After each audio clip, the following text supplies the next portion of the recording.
They say you can't outrun destiny, but Dr. Arya Winters had spent 6 years in the remote mountains doing exactly that, running from a life that demanded she be someone she wasn't, hiding in a place where the only thing that mattered was whether you could stop the bleeding.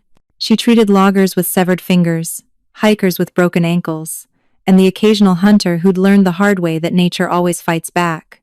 But the night she found a massive silver wolf bleeding out in her clinic's parking lot, destiny stopped running and came straight for her throat. The storm had been battering Pinecrest Medical Clinic for 3 hours when Arya heard the scratching at the back door. Not unusual, injured animals often sought shelter during mountain storms. What was unusual was the size of the wolf that collapsed across her threshold when she opened the door. Easily 200 pounds, silver fur matted with blood and rain, eyes that flickered between unconscious gold and something disturbingly human. 3 deep gashes across its ribcage, a bear trap's teeth marks on its left hind leg, and blood, so much blood pooling on her sterile white floors. Jesus, she breathed, her medical training overriding her shock. She'd treated wolves before, though never one this size. Never one that looked at her with such intelligent desperation before its eyes rolled back. She worked through the night with the focused intensity that had made her the top trauma surgeon at Denver General before she'd walked away from it all. Before the hospital politics, the impossible hours, and her ex-fiancé's ultimatum had driven her to this isolated mountain town, where the biggest drama was usually Mrs. Chen's recurring gout. The wolf should have died. The wounds were too deep, the blood loss too severe. But as Arya stitched and cleaned and administered antibiotics meant for animals 3 times smaller, something strange happened. The wounds began closing faster than should be possible. Not healing completely, but knitting together as if time itself had accelerated. "What are you?" she whispered, watching tissue regenerate beneath her fingers. By dawn, the storm had passed, and the wolf was sleeping peacefully on the examination table she'd covered with every blanket in the clinic. Its breathing was steady, strong. Impossible, but real. Arya should have called animal control. Should have reported a wolf this size in the area. Instead, she pulled up a chair and watched it sleep, noting details that made her medical mind itch with questions. The symmetry of its features was too perfect. Its paws were massive, but the claws were oddly well maintained. And those moments when its eyes had been open there, had been recognition there, understanding. Her phone buzzed. Her assistant Jamie, texting that they were snowed in and wouldn't make it to the clinic today. Good. Arya needed time to figure out what to do with her unusual patient. She reached out tentatively, running her fingers through the wolf's silver fur. It was surprisingly soft, warm. The moment her skin made contact, the wolf's eyes snapped open, fully gold now, burning like molten metal. It didn't growl or snap. Instead, it went completely still, staring at her with an intensity that made her breath catch. "Easy," she murmured. "You're safe. I'm not going to hurt you." The wolf made a sound. Not quite a whimper. Not quite a growl. Something that sounded almost like frustration. Then it did something that made Arya's blood run cold. It bowed its head, in what could only be described as gratitude, or submission, or recognition. No wild animal behaved this way. The wolf, because Arya refused to think of it as anything else despite mounting evidence, otherwise refused to leave. 3 days passed. 3 days of Arya canceling appointments, claiming a personal emergency, while she tried to figure out what to do with the massive predator currently occupying her clinic's recovery room. 3 days of watching it heal at an impossible rate. 3 days of catching it watching her with those unsettlingly intelligent gold eyes. It ate the raw meat she brought from the butcher, but delicately, almost reluctantly. It allowed her to check its wounds, standing perfectly still during examinations like it understood medical procedures. And strangest of all, it followed her everywhere, staying within 10 feet at all times. "You need to go back to the wild," she told it on the 3rd evening, gesturing toward the door she'd left open. "You're healed enough. Whatever you are, you don't belong here." The wolf sat down, wrapped its tail around its paws, and simply stared at her. Arya ran her hands through her dark hair, exhaustion and frustration warring in her chest. She'd left Denver to escape complications, not to acquire a 200-pound shadow with predator eyes. That night, She fell asleep in her small apartment above the clinic and woke to find the wolf lying across her doorway, guarding her, protecting her. Something warm and terrifying unfurled in her chest. The next morning, everything changed. Arya was making coffee when she heard a sound that didn't belong in her quiet mountain town. Motorcycles, lots of them. She looked out the window to see a convoy of bikes pulling into Pinecrest's main square, riders all wearing the same symbol, a silver wolf's head. Her stomach dropped. The wolf, which had been sleeping peacefully, suddenly surged to its feet, a growl rumbling through its chest that made the windows rattle. "Hey, easy," Arya started, but the wolf was already moving, positioning itself between her and the window. A knock at the clinic's door made them both freeze. "Dr. Winters?" A woman's voice, smooth as silk and sharp as glass. "We're looking for someone." "Large wolf, silver fur. Injured about 4 days ago. We have reason to believe he sought shelter here." Arya's medical training kicked in. "Patient. Confidentiality applied to animals too, right?" "I'm sorry, but I haven't seen—" The door exploded inward. 5 people poured inside, moving with inhuman speed. 3 men, 2 women, all radiating danger. They weren't dressed like typical bikers, their clothes were too fine, their bearing too regal. The woman in front had copper hair and eyes like chips of amber. "We can smell him," she said flatly. "Where is our king?" "King." The word hung in the air like a blade. The wolf, the king, stepped into view, placing itself directly between Arya and the intruders. Another growl, this one carrying a note of command that made even Arya want to bow. The 5 dropped immediately to one knee. "Your Majesty," the copper-haired woman breathed. "Thank the moon goddess. We've been searching." Her eyes cut to Arya, and something dangerous flashed across her face. "What is a human doing with—" The wolf snarled, and the woman went silent. Arya's mind was reeling. "King. Majesty." These people had just called her patient a king. These people who moved too fast and smelled the air like predators and— "You're werewolves," she said faintly. "All of you." "Very astute, doctor," one of the men said dryly. He was massive, with dark skin and silver threading through his black hair. "And our king has apparently been playing house with a human for 4 days. This ought to be interesting." The copper-haired woman shot him a glare before turning back to Arya. "I am Saskia, the king's second. These are members of his high guard. We've been tracking him since he was ambushed by rogues near the border. He should have returned to the palace days ago."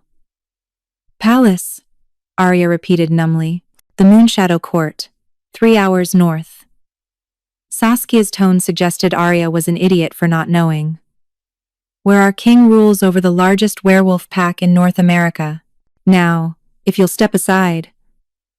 The wolf moved faster than thought, teeth bared at Saskia. Everyone froze. "He won't let us near him," one of the other high guards murmured. "He's protecting her." Saskia's eyes narrowed, studying Arya with new intensity. "Impossible. He's been searching for his mate for 10 years. There's no way a human—" She stopped, nostrils flaring. "Unless—" "Unless what?" Arya demanded, fear and confusion making her bold. Saskia's expression shifted from hostility to shock to something like horror. "Unless his wolf recognized her before he did." "Your Majesty," she addressed the wolf directly. "If this human is your mate, you need to shift and confirm. The pack is in chaos without you. Rogues are massing at our borders. We don't have time for—" The wolf turned its back on Saskia and looked at Arya. Really looked at her, with those burning gold eyes that held too much intelligence, too much emotion, too much everything. Then it began to change. Arya stumbled backward as the wolf's form rippled, bones cracking and reshaping, with sounds that would haunt her nightmares. Silver. Fur receded into human skin. 4 legs became 2. The massive lupine head reformed into features that were devastatingly, impossibly beautiful. In less than 30 seconds, where a wolf had stood, there was now a man. Naked, powerfully built, with silver hair that fell to his shoulders, and those same molten gold eyes. Scars crossed his torso, some old, some new, including the 3 she'd stitched just days ago. "Hello, Arya," he said, his voice rough like gravel and honey. "My name is Callahan Silvercrest, and you, apparently, are my mate." Then he collapsed. Arya's medical training saved her from complete panic.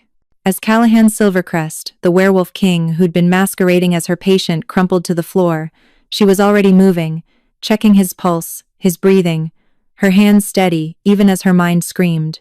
"He's not fully healed," she snapped at Saskia. "Shifting must have torn the wounds. I need everyone out, now." "You don't give orders to the High Guard," one of the men started. "My clinic, my patient, my rules." Arya's voice cracked like a whip.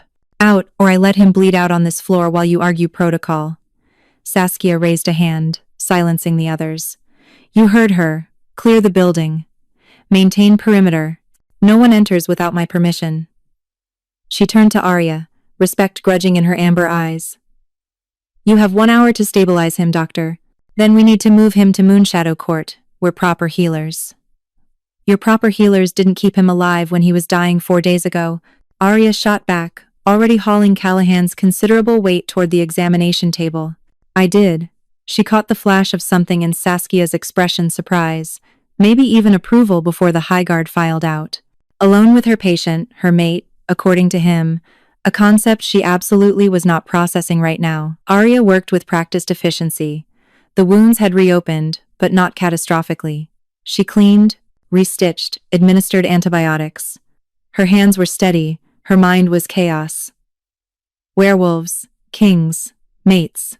She'd left Denver to escape destiny, and destiny had literally collapsed, bleeding on her doorstep. "Why didn't you tell me?" she whispered to his unconscious form. "Why stay as a wolf? Why not shift and explain?" "Because I was afraid," a rough voice answered. Arya jumped. Callahan's eyes were open, gold boring into her. He'd pulled a sheet across his lap for modesty, but his torso was still bare, showing the fresh stitches and old scars that told stories of violence. "Afraid?" she managed. "You're a king. Being a king doesn't make you fearless. It just means more people count on you not to show it." He tried to sit up, winced, allowed her to ease him back. "I'd been searching for my mate for a decade, Arya. 10 years of hoping, disappointments, false starts. When I woke up in your clinic and smelled you vanilla and antiseptic and something uniquely yours, my wolf, knew immediately." "Knew what?" "That you were ours. That after 10 years of searching, I'd found you while dying in a parking lot." His laugh was bitter. "And you were human. Not a wolf, not part of our world. A human who looked at me with clinical detachment and medical efficiency, who saw a wounded animal, not a potential mate." Arya's throat tightened. "So, you just stayed? As a wolf?" "I told myself I was too weak to shift. That I needed more healing time." "But the truth?" His gold eyes held hers. "I was terrified that if I became human, if I told you what you were to me, you'd reject me. At least as your patient, you had to care for me, had to touch me, talk to me, let me stay near you." Something ached in Arya's chest. She recognized that fear. She'd felt it herself, back in Denver, when her ex-fiancé Marcus had given her the ultimatum. The hospital or him, her calling or their future. She'd chosen the hospital, and he'd made sure everyone knew she'd picked career over love. That she was cold, unfeeling, married to her work. Maybe that's why she'd run to the mountains. Not to escape complications, but to escape the pain of being told that who she fundamentally was would never be enough. "I don't understand this mate thing," she said quietly. "I don't understand your world. But I need you to understand mine. I'm not some prize to be claimed. I'm not a piece that fits into anyone's puzzle just because biology or magic or fate says so."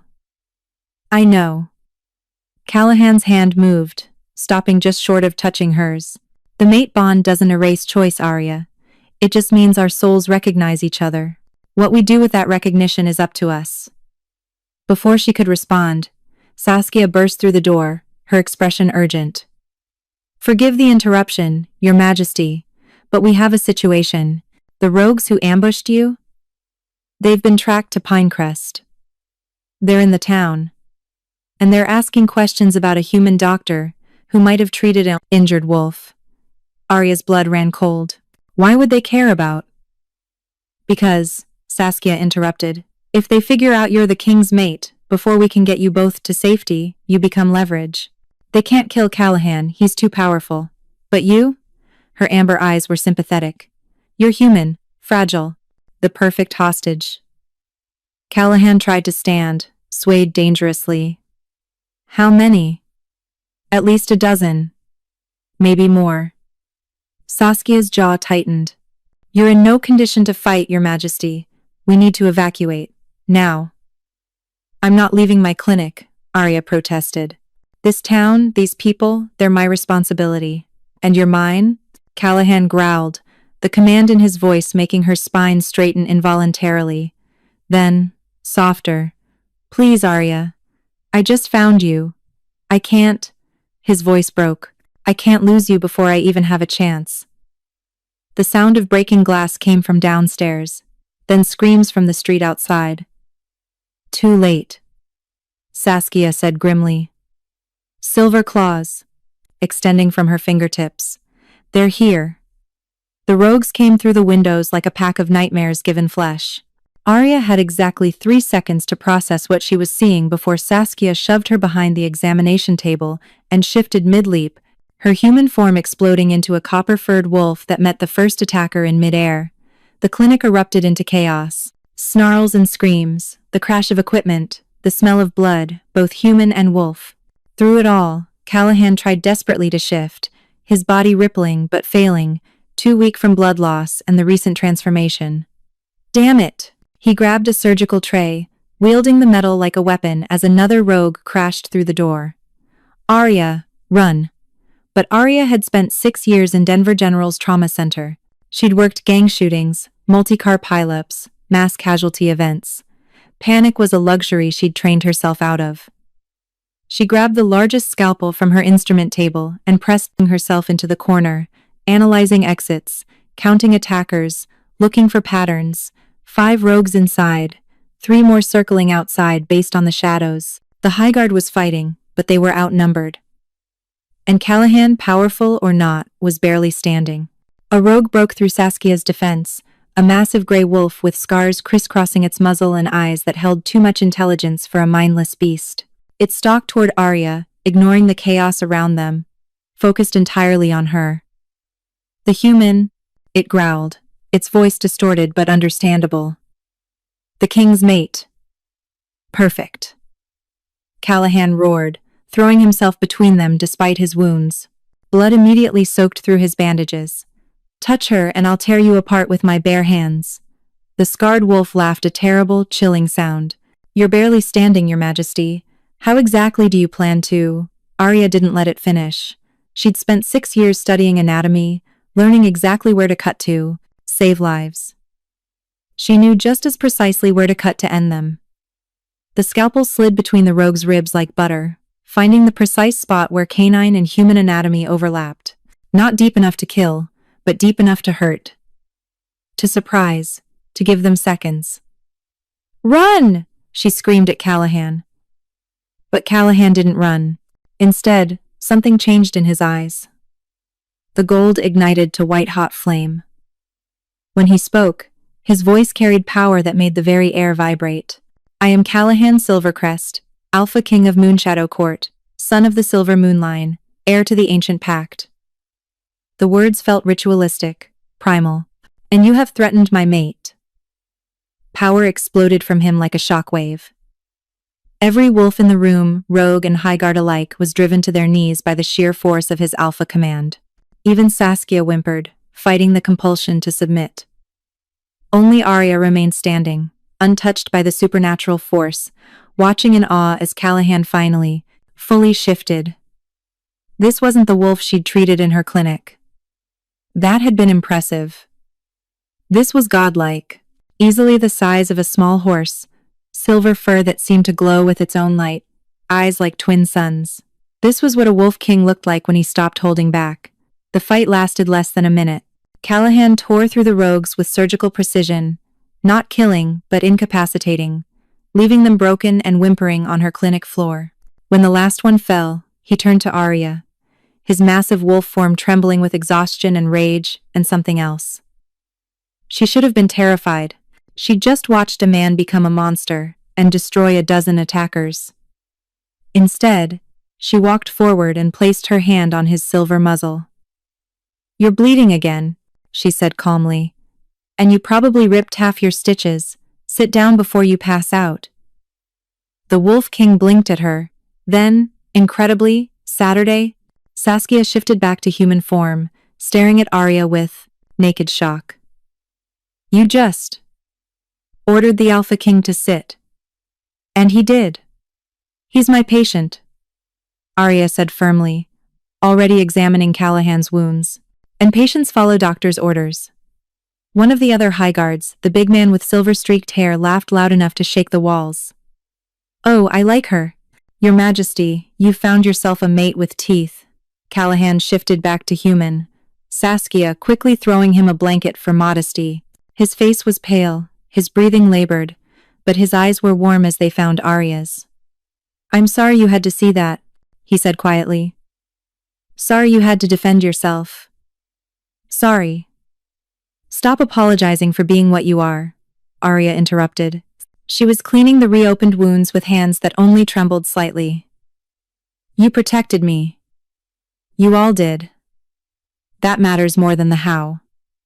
"The rogues will report back," Saskia said grimly, already binding her own wounds. "Now they know for certain you're the king's mate. Every wolf in North America will know by morning." "Then we need to disappear," Callahan said. "Arya needs to come with us to Moonshadow Court where—" "No." Everyone turned to stare at Arya. "No?" Callahan repeated carefully. "I have patients here, a town that depends on me.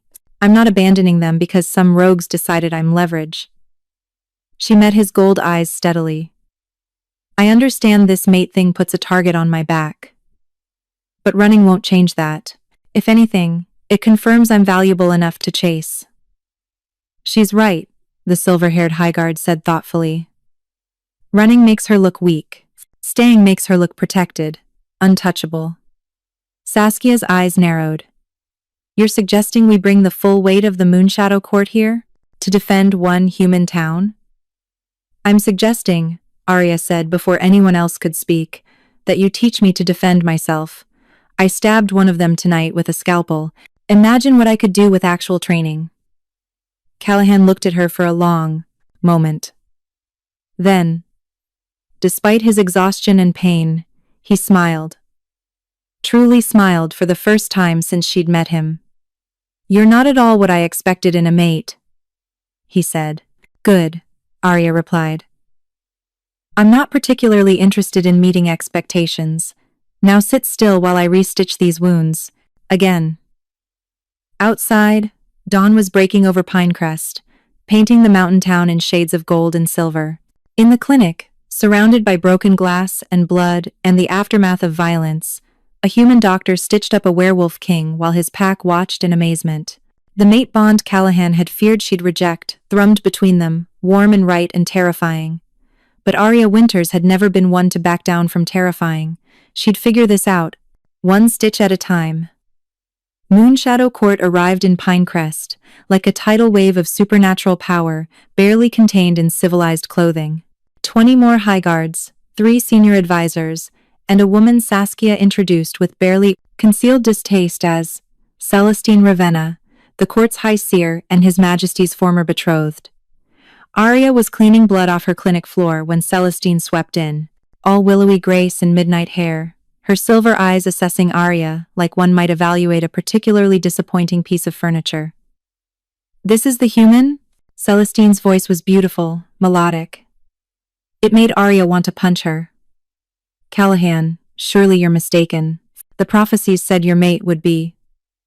"Celestine." Callahan's voice was quiet, but carried enough warning to make the seer close her mouth. He was sitting on the examination table again, freshly bandaged, looking exhausted, but alert.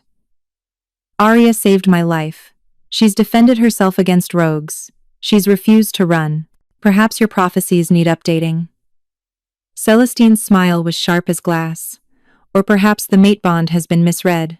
It wouldn't be the first time a king mistook proximity and gratitude for destiny. The temperature in the room dropped 10 degrees. Careful, Saskia growled. You're speaking about your queen. Am I? Celestine turned those unnerving silver eyes on Arya.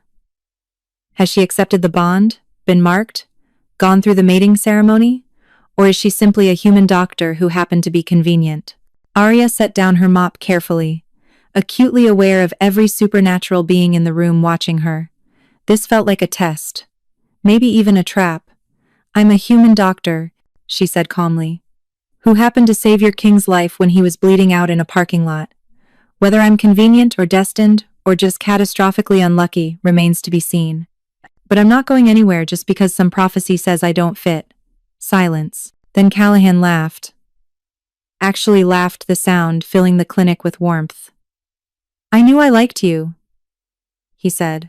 Then to Celestine, the council will accept my mate. They don't have a choice.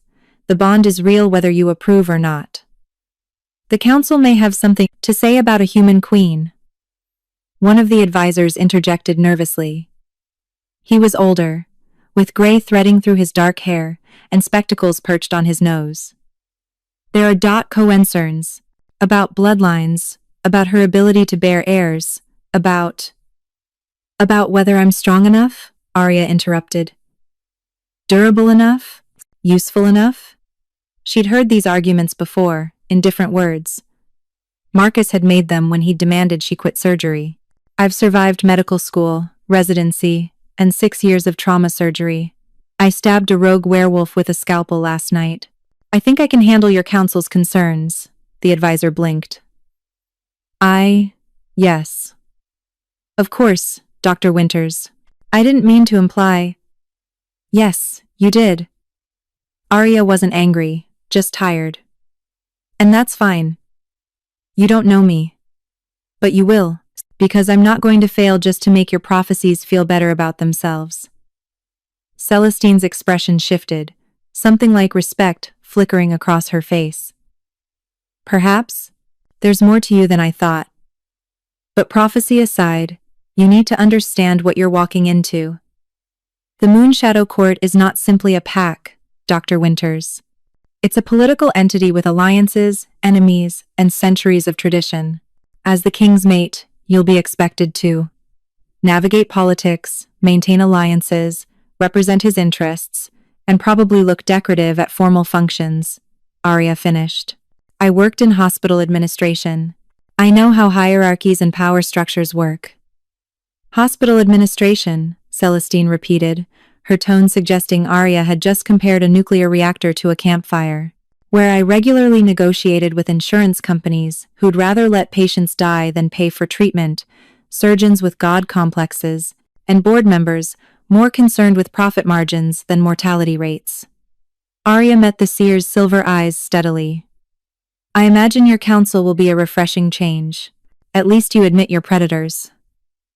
This time, several of the Highguards laughed outright. Callahan's expression was warm, proud even, as he watched her hold her own against his court. Arya's staying here, he announced. Moonshadow Court will establish a presence in Pinecrest. Rotating Highguards. Security measures. Whatever's necessary. But she's not being dragged away from her life just to satisfy protocol. Your Majesty, the bespectacled advisor protested. The council will insist she come to the court for the formal presentation. Tradition demands. Then tradition will wait until my maid is ready. The command in Callahan's voice left no room for argument. I've searched for her for 10 years. I'm not losing her because the council can't be patient for a few more weeks. Celestine studied them both with those unsettling silver eyes. The bond is genuine, she said finally, and it sounded like the words cost her. I can see it now. Threads of fate wrapped around you both like chains, or perhaps ropes pulling you toward something inevitable. Chains or ropes? Arya asked. That depends entirely on whether you embrace the bond or fight it. Celestine's smile was not kind. But know this. Dr. Winters' the mate bond is not a fairy tale. It will demand everything from you. Your humanity, your freedom, possibly your life. Callahan's enemies will use you against him. The court will test you constantly, and the longer you remain unmated, the more vulnerable you both become. Vulnerable how? Arya demanded. Saskia answered, her tone grim. An incomplete mate bond is like an open wound in the supernatural world. Other wolves can challenge Callahan's claim.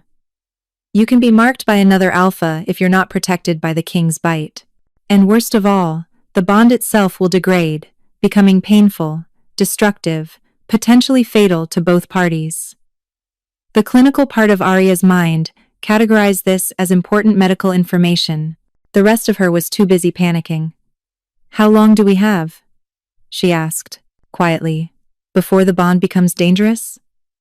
Celestine's expression was calculating. 3 months. Maybe 4.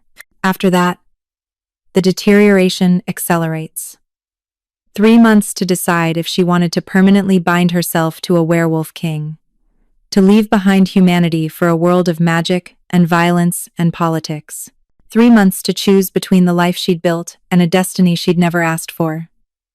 Then we have 3 months, Arya said firmly, to get to know each other, to let me learn about your world, to figure out if this mate bond is fate or just supernatural biology trying to make decisions for us. Callahan's hand found hers, warm and solid. 3 months, he agreed. No pressure, no expectations. Just us. Celestine laughed, the sound like breaking ice. You're both fools if you think fate will give you 3 months of peace. The rogues know about her now. By tomorrow, every pack in North America will know the Alpha King has found his mate, and she's human.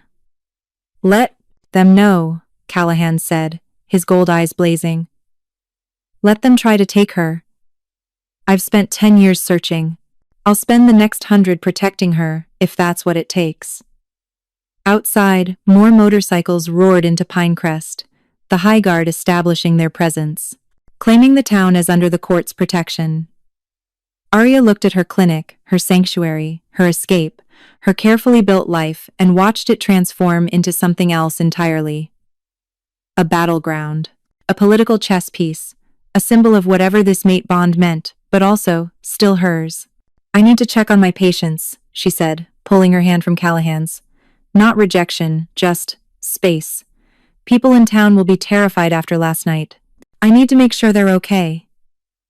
I'll come with you, Callahan said immediately. No. Arya's tone was gentle but firm. You need to rest.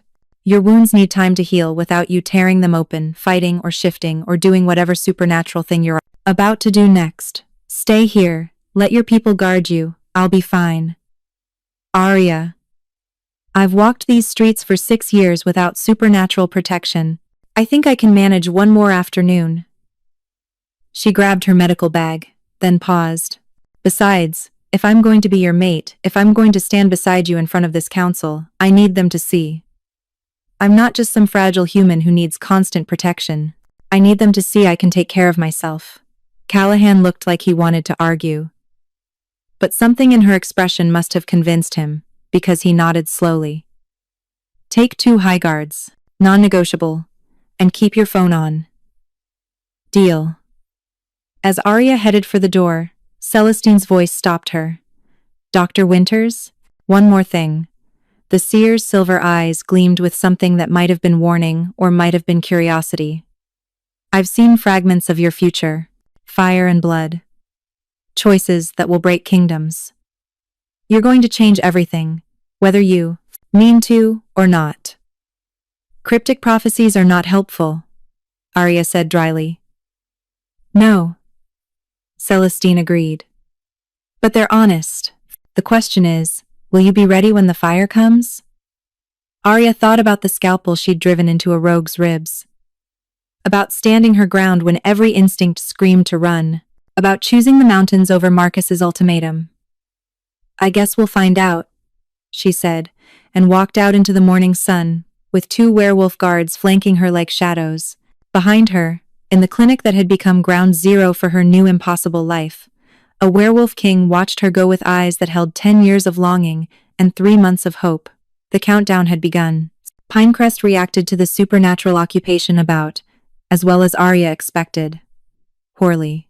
Mrs. Chen barricaded herself in her house and refused to come out for her blood pressure medication. The Hendersons, a family of loggers, showed up at the clinic armed with silver bullets and holy water they'd ordered overnight from some questionable internet site. Even Jamie, her unflappable assistant, who'd seen everything in 6 years of mountain medicine, called to quit over the phone. I appreciate the opportunity, Dr. Winters. But I didn't sign up for werewolves. My mom's freaking out. My boyfriend thinks I'm going to get eaten.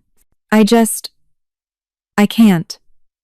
Arya stood in the middle of Main Street, phone pressed to her ear, watching high guards patrol in shifts while tourists fled and locals hid, and felt her carefully built life crumbling. I understand, she said quietly. I'll mail your final paycheck. She ended the call and found Saskia watching her with those unreadable amber eyes. Your people fear us, the high guard said. It wasn't a question. Wouldn't you? A week ago, they thought werewolves were movie monsters. Now there's 20 of you patrolling their town. Arya rubbed her temples, exhaustion making her sharp. They need time, and probably therapy. We don't have time. Saskia gestured to the mountains surrounding them. The rogues are regrouping. They'll attack again. Probably in force. If your people won't accept our protection, then I need to convince them. Arya looked at the shuttered windows, the empty streets. Town meeting, tonight. I'll explain what's happening. You'll tell them about the mate bond? Saskia sounded skeptical. I'll tell them enough, that the attack wasn't random, that your king is here for a reason, that the Highguard presence is temporary. Lie. Everything about this felt permanent, and that I'm not abandoning them. That afternoon, Arya drafted a message on every community board, every social media group, every communication channel Pinecrest had. Emergency town meeting, 7 p.m., community center, mandatory attendance, free coffee, and Mrs. Patterson's famous cookies. The bribery worked. By 7 p.m., the community center was packed with every resident, brave or curious enough to show up. Arya stood at the front, acutely aware of Callahan in the back row, trying to look inconspicuous and failing miserably. Even seated, even trying to blend in, he radiated power. I know you're scared, Arya began without preamble. I know the past week has been confusing and terrifying. I know you have questions. Are you one of them? Someone shouted from the back. No. I'm human. Completely, boringly human. Arya held up her hands.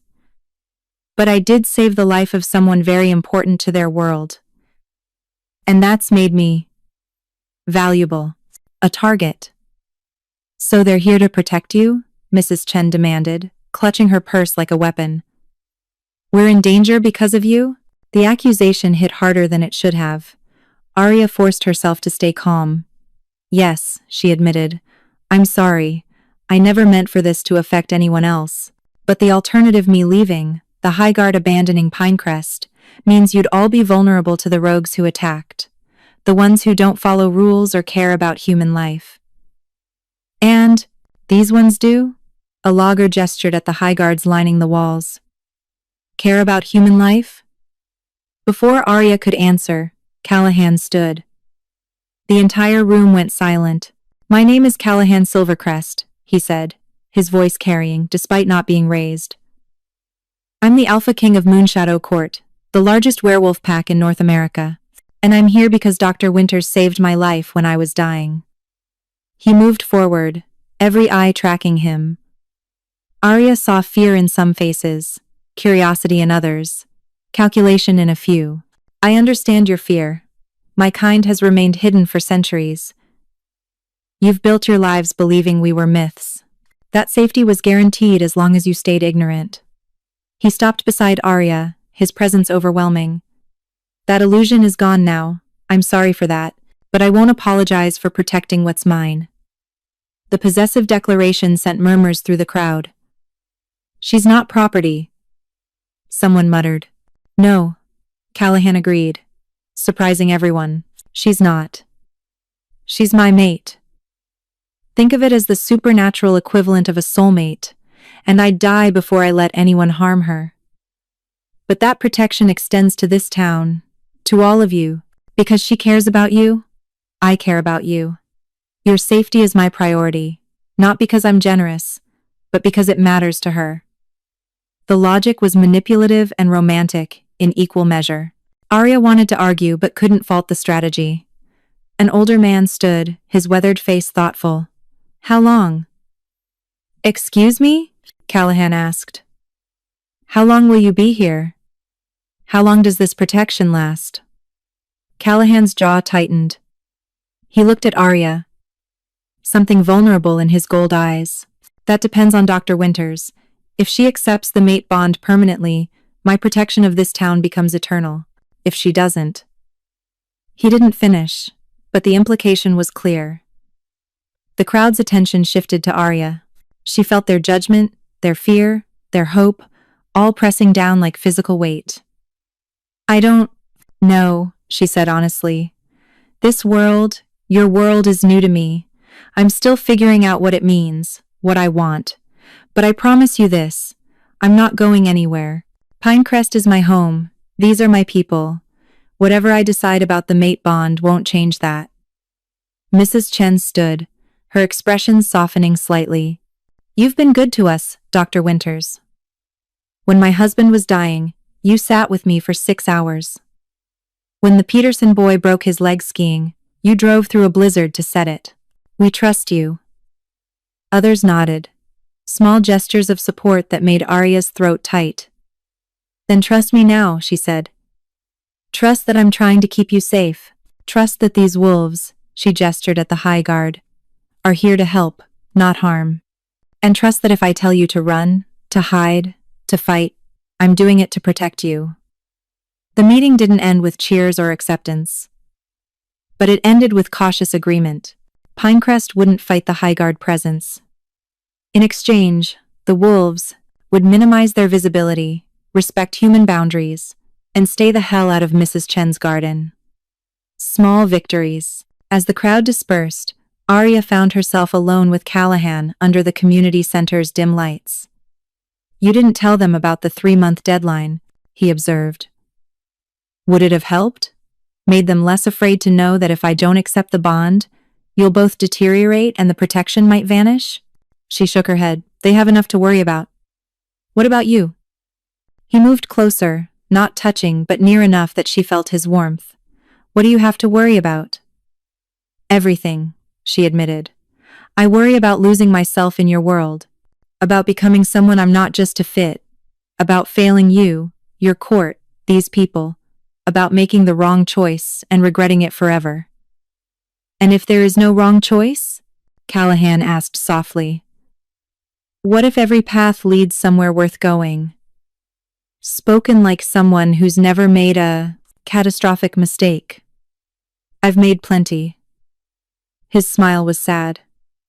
I spent 10 years searching for you in all the wrong places, looking for someone who fit prophecies and expectations instead of simply looking for someone real. I wasted a decade, Arya. Don't waste your 3 months trying to be perfect. Just try to be honest, with me and yourself. Before she could respond, Saskia burst through the door, her expression urgent. Your Majesty, we have a problem. The council's called an emergency session. They're demanding Dr. Winters appear before them immediately to verify the mate bond. Tell them to wait, Callahan said flatly. They're threatening to declare the bond illegitimate if she doesn't appear within 72 hours. If that happens. Saskia's amber eyes flicked to Arya. The protection of the court won't extend to her, or this town, and any alpha will be free to challenge your claim. Callahan's expression turned thunderous. They wouldn't dare. Celestine returned early and gave her report. Some council members are skeptical about a human queen. They want proof. Saskia's tone made it clear what she thought of their skepticism. We have 3 days to get Dr. Winters to Moonshadow Court, or everything falls apart. Arya felt the walls closing in. 3 months had just become 72 hours.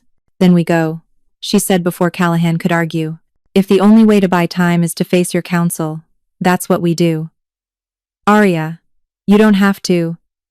Yes, I do. She met his eyes steadily. You said it yourself. I'm yours. That means your problems are my problems. Your counsel wants proof? Let's give them proof. Callahan looked at her for a long moment, something fierce and possessive and tender burning in his gold eyes. All right, he said finally. We leave at dawn. But Arya? His hand cupped her cheek, thumb brushing her skin with devastating gentleness. When we get there, the council will test you, push you, try to break you to prove you're unworthy. Promise me, you'll fight back. She thought of Marcus's ultimatum. Of choosing herself over his expectations. Of 6 years building a life on her own terms. I've been fighting my whole life, she said. Why stop now? His smile was beautiful and terrible. That's my mate. Outside, the Highguard began preparations for the journey to Moonshadow Court. Inside, Arya Winters packed a bag for a world she didn't understand, to face a council that didn't want her, beside a king she was falling for despite every logical reason not to. 72 hours until her life changed forever. The countdown had accelerated. Moonshadow Court rose from the northern wilderness, like something from a fever dream, part fortress, part palace, all impossibility. Stone towers that shouldn't support their own weight. Walls that shimmered with protective wards. Arya couldn't quite see, but definitely felt, and everywhere the silver wolf insignia that marked this as Callahan's domain. The convoy of motorcycles and SUVs pulled through gates that opened without anyone touching them, and Arya felt the weight of hundreds of eyes watching from windows, from battlements, from shadows. They're evaluating you, Saskia murmured from the driver's seat. Wondering if you're worth their king's devotion. Comforting, Arya muttered. The vehicle stopped in a courtyard large enough to host armies. Callahan exited first, immediately surrounded by wolves, who bowed and greeted him with a respect that bordered on reverence. He moved through them with practiced ease, Alpha King in his element, until he reached Arya's door and opened it himself. Welcome to my home, he said, offering his hand. She took it, stepped out, and felt every conversation in the courtyard stop. She's so small, someone whispered. Human, completely human. What was the king thinking? Arya straightened her spine and lifted her chin. She'd faced hostile hospital boards and territorial surgeons. She could handle judgmental werewolves. A woman approached older, with silver hair and eyes like chips of ice. Her bearing screamed authority. Your Majesty. Welcome home. I trust your injuries have healed? Completely, thanks to Dr. Winters. Callahan kept Arya's hand firmly in his. Arya, this is Morgana Nightshade, head of the council and my late father's chief advisor. Dr. Winters. Morgana's smile didn't reach her eyes. How unexpected. I trust you understand the gravity of appearing before the council. I understand you don't believe I'm Callahan's mate and need convincing, Arya said bluntly. So, let's skip the pleasantries and get to the part where you test me. Morgana's expression flickered surprise, maybe even respect. Direct. I appreciate that. Very well, Dr. Winters. The council convenes in 1 hour. I suggest you prepare yourself. She swept away, taking half the courtyard with her. She hates me, Arya observed. She hates change. Callahan corrected.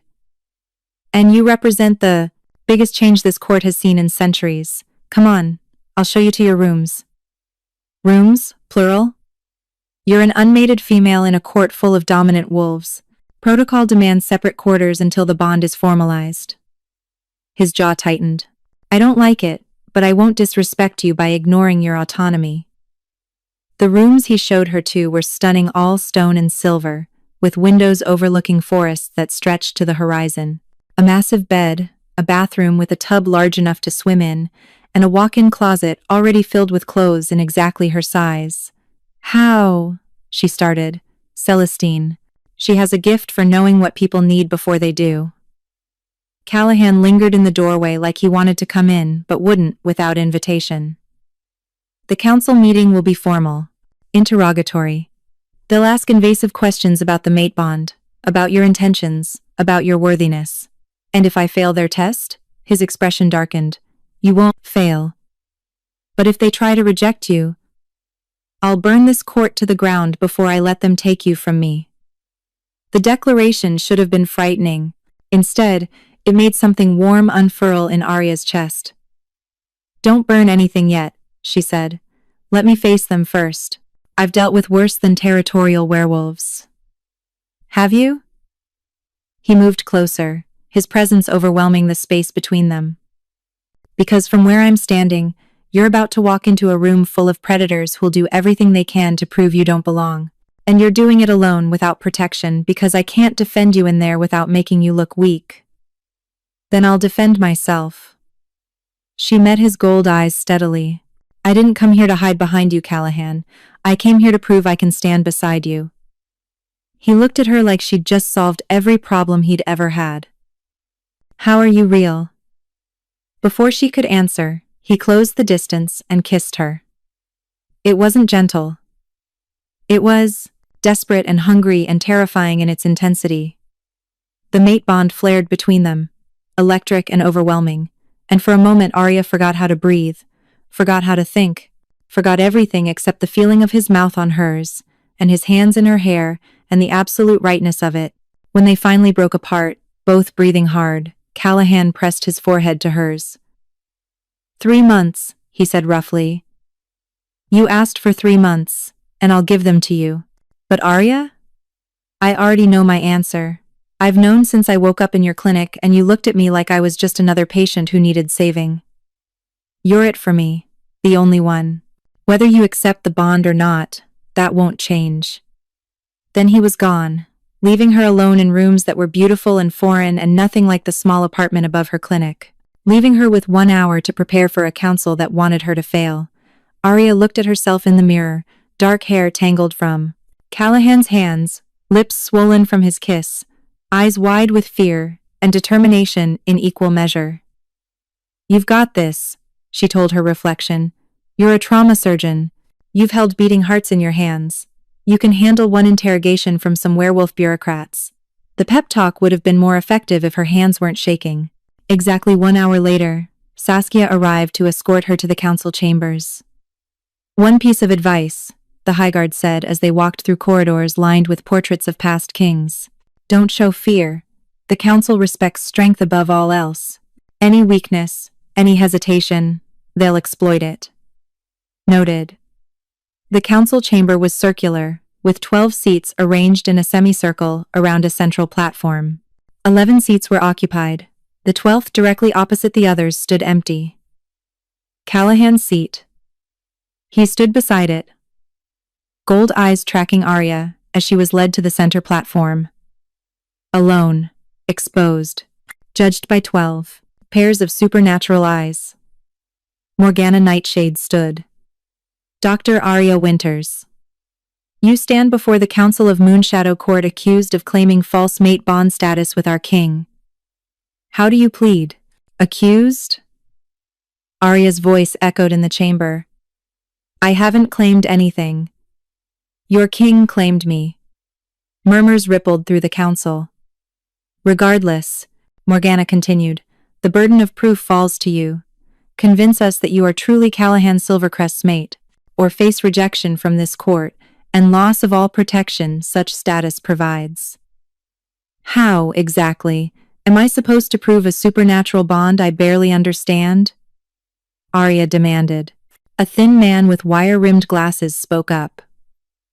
The mate bond manifests physically. Scent recognition, inability to tolerate separation, protective instincts that override reason. His Majesty displays all these signs. You, however. He sniffed disdainfully. You appear remarkably unaffected. Because I'm human? Arya shot back. I don't have Supernatural senses. I can't smell emotions, or feel pack bonds, or whatever you people do, but that doesn't make the connection any less real. Prove it, another council member demanded. If you're truly his mate, you should feel something. Fear of losing him, desperate need for his presence, willingness to die for him. I stabbed a rogue werewolf with a scalpel to protect him, Arya said flatly. Is that proof enough? That's survival instinct, not mate bond devotion. Arya's temper, carefully controlled until now, snapped. You know what? You're right. I don't feel some overwhelming magical compulsion. I don't dream about him every night or pine dramatically when he's away. I'm a doctor, not a romance novel protagonist. But here's what I do feel. Respected. Seen. Valued for who I am, not who you think I should be. Callahan doesn't want me to be anything other than myself. Can any of you say the same about your mates? Silence. Sharp. Uncomfortable silence. Then Celestine spoke from her seat, her silver eyes gleaming. The bond is real. I've seen it. Threads of fate binding them tighter with each passing day. But the council isn't wrong to question. Doctor, Winters hasn't accepted the bond. She's given herself 3 months to decide. And an incomplete mate bond is a vulnerability our enemies will exploit. Then we demand she accept or reject the bond now, Morgana declared. No more delays. The court cannot operate in this state of uncertainty. No. Callahan's voice cut through the chamber like a blade. You don't get to demand anything from her. She's not your subject. She's your future queen, whether you like it or not. And I've given her 3 months to make her choice without pressure. That stands. Your Majesty, Morgana said carefully. With all respect, you're thinking with your heart, not your head. This human has a name. Arya interrupted. And is standing right here. If you have something to say about me, say it to my face. Morgana's eyes narrowed. Very well. You're a liability. Weak, human, unprepared for the dangers of our world. Your presence puts the king at risk, distracts him from his duties, and threatens the stability of this court. The kindest thing you could do is reject the bond and disappear back to your mountain clinic before someone gets hurt.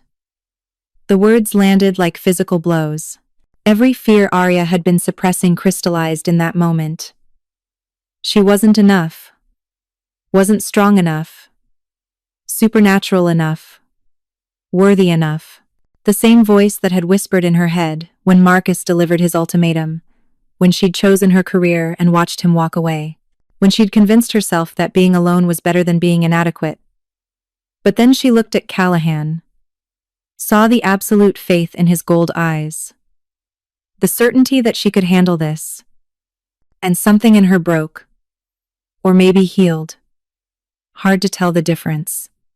You're right, she said quietly. Every council member leaned forward. I am weak, human, unprepared. I have no supernatural abilities, no pack bonds, no magic running through my veins. I'm everything you say I am, Morgana smiled triumphantly. But here's what you're wrong about, Arya continued, her voice gaining strength. I'm also a surgeon who's held beating hearts in her hands. A doctor who saved lives you people would consider lost causes. I've worked 72-hour shifts, made life and death decisions in seconds, and carried the weight of other people's survival on my shoulders for years. I know pressure. I know responsibility. I know what it means to be the only thing standing between someone and death. She looked at each council member in turn. You want me to prove I'm worthy? Fine. Give me your hardest test. Your most impossible challenge. Because I've spent my entire life proving I belong in rooms that didn't want me. This is just one more. The silence that followed was different, evaluating, considering. Then a woman in the back spoke, young, with scars crossing her face. I like her, she's got spine. Spine isn't enough, Morgana countered. No, Callahan said, his voice resonating with alpha command. But it's a start. The council will accept my mate. Not today, maybe, but you will. Because she's not going anywhere, and neither am I. He descended from his platform and walked to Arya, offering his hand. She took it, felt the mate bond thrumming between them. Warm and right and terrifying. "This meeting is adjourned," Callahan declared. "We'll reconvene when the council remembers that I'm the king, and my personal life is none of your damn business." He led Arya from the chamber, leaving chaos in their wake. Outside, in the corridor lined with portraits of his ancestors, Callahan stopped and pulled her into his arms. "You were magnificent," he murmured into her hair. "I was terrified," she admitted. "Good. Fear means you understand the stakes. But you didn't run. You stood there and faced them down like you were born to do it."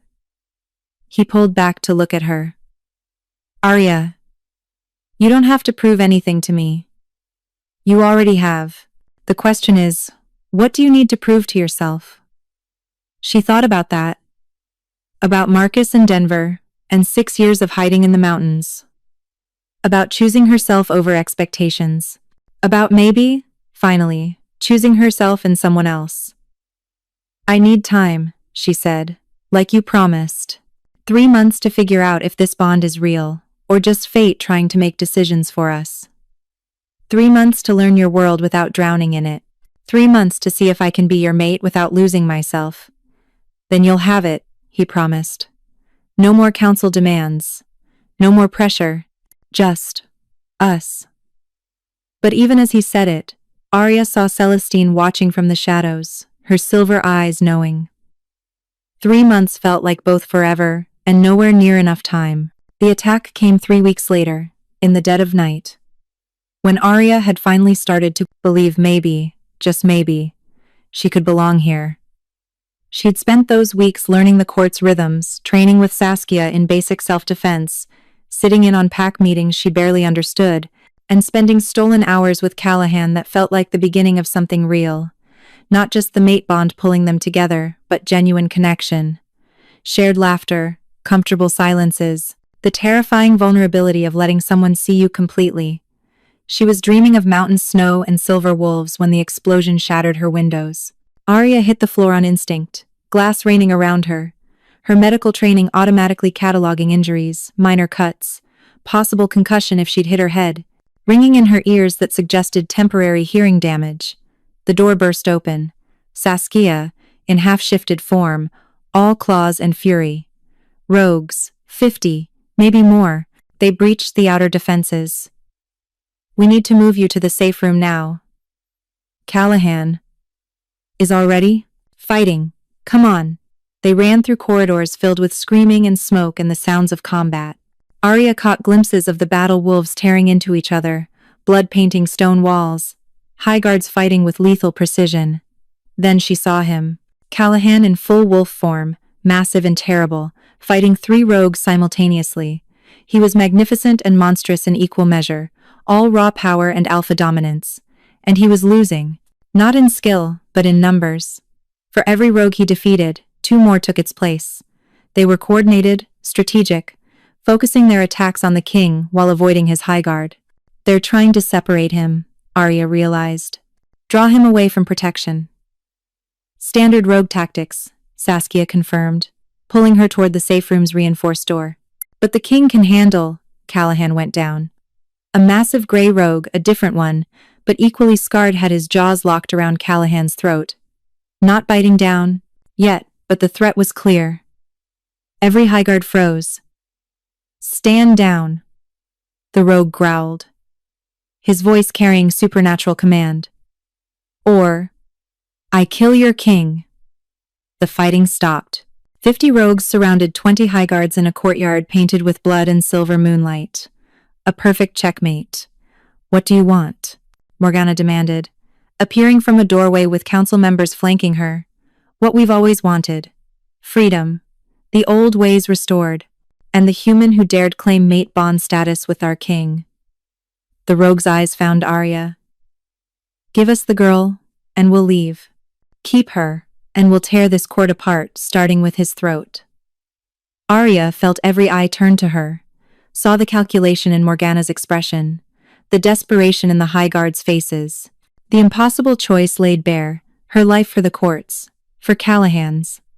Don't, Callahan growled, his voice strained but absolute. Arya, don't you dare. But she was already moving, pulling away from Saskia's grip, walking toward the standoff with hands raised.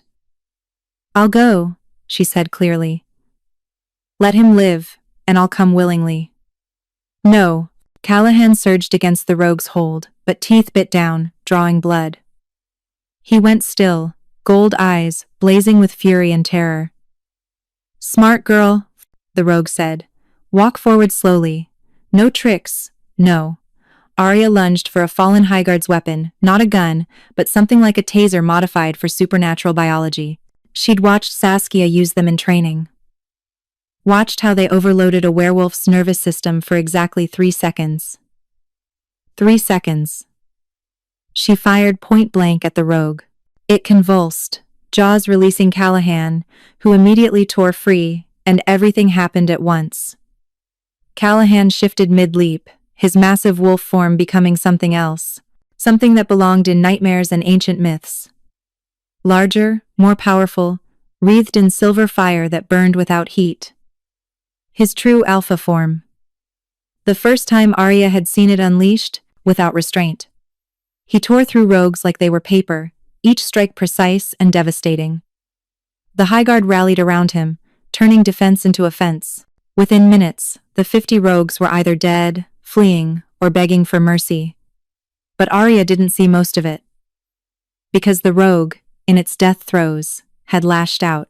Claws had connected with her abdomen, tearing through flesh with terrifying ease.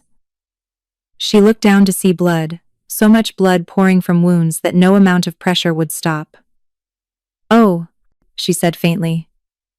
That's not good. Then she was falling. And Callahan was there.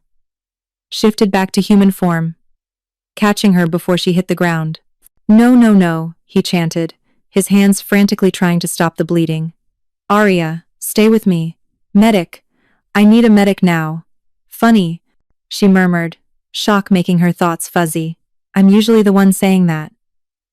Don't joke, don't you dare joke right now. His voice broke. You're going to be fine. You hear? Me?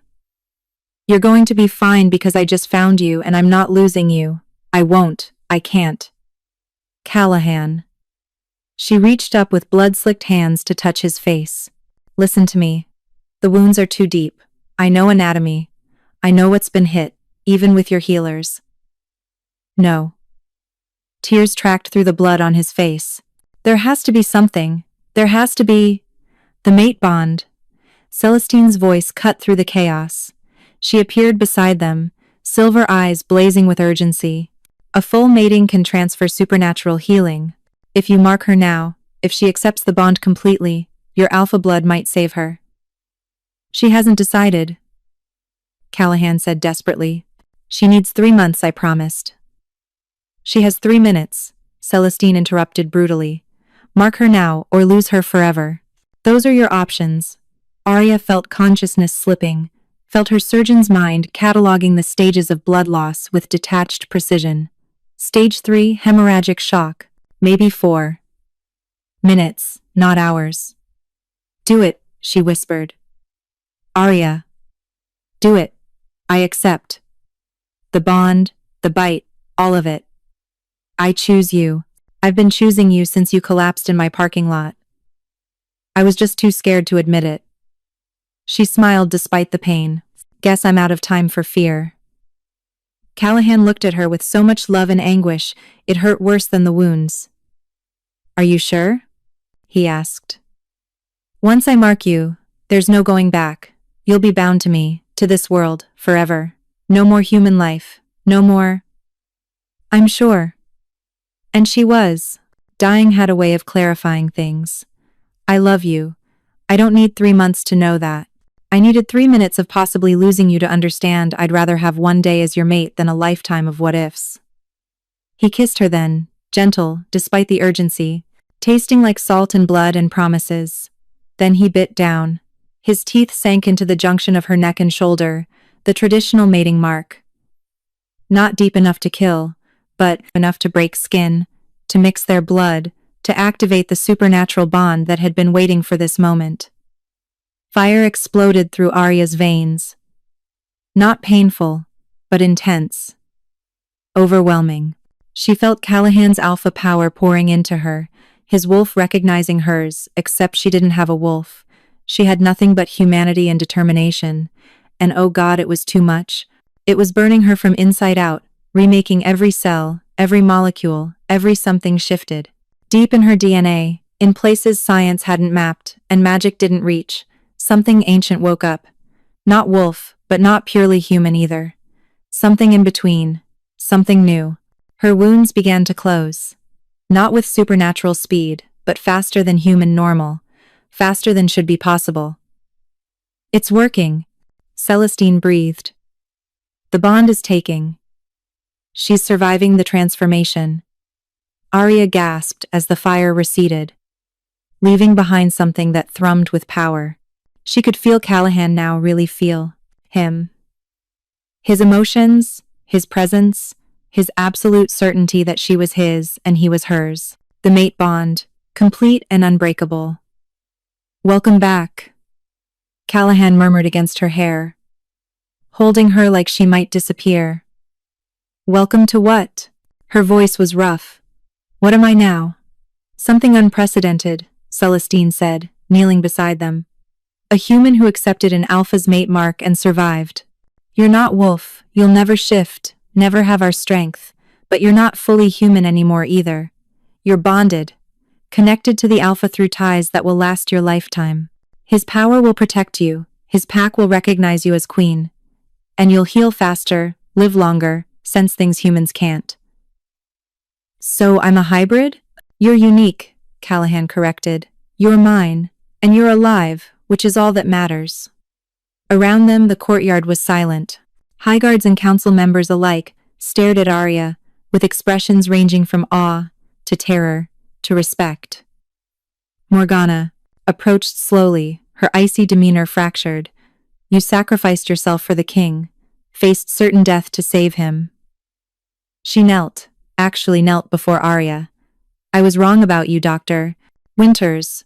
You are exactly the queen this court needs. Others followed. One by one, the council and Highguard knelt before their human, but not quite human anymore, queen. Arya, still bleeding and exhausted and processing her new supernatural reality, looked at Callahan.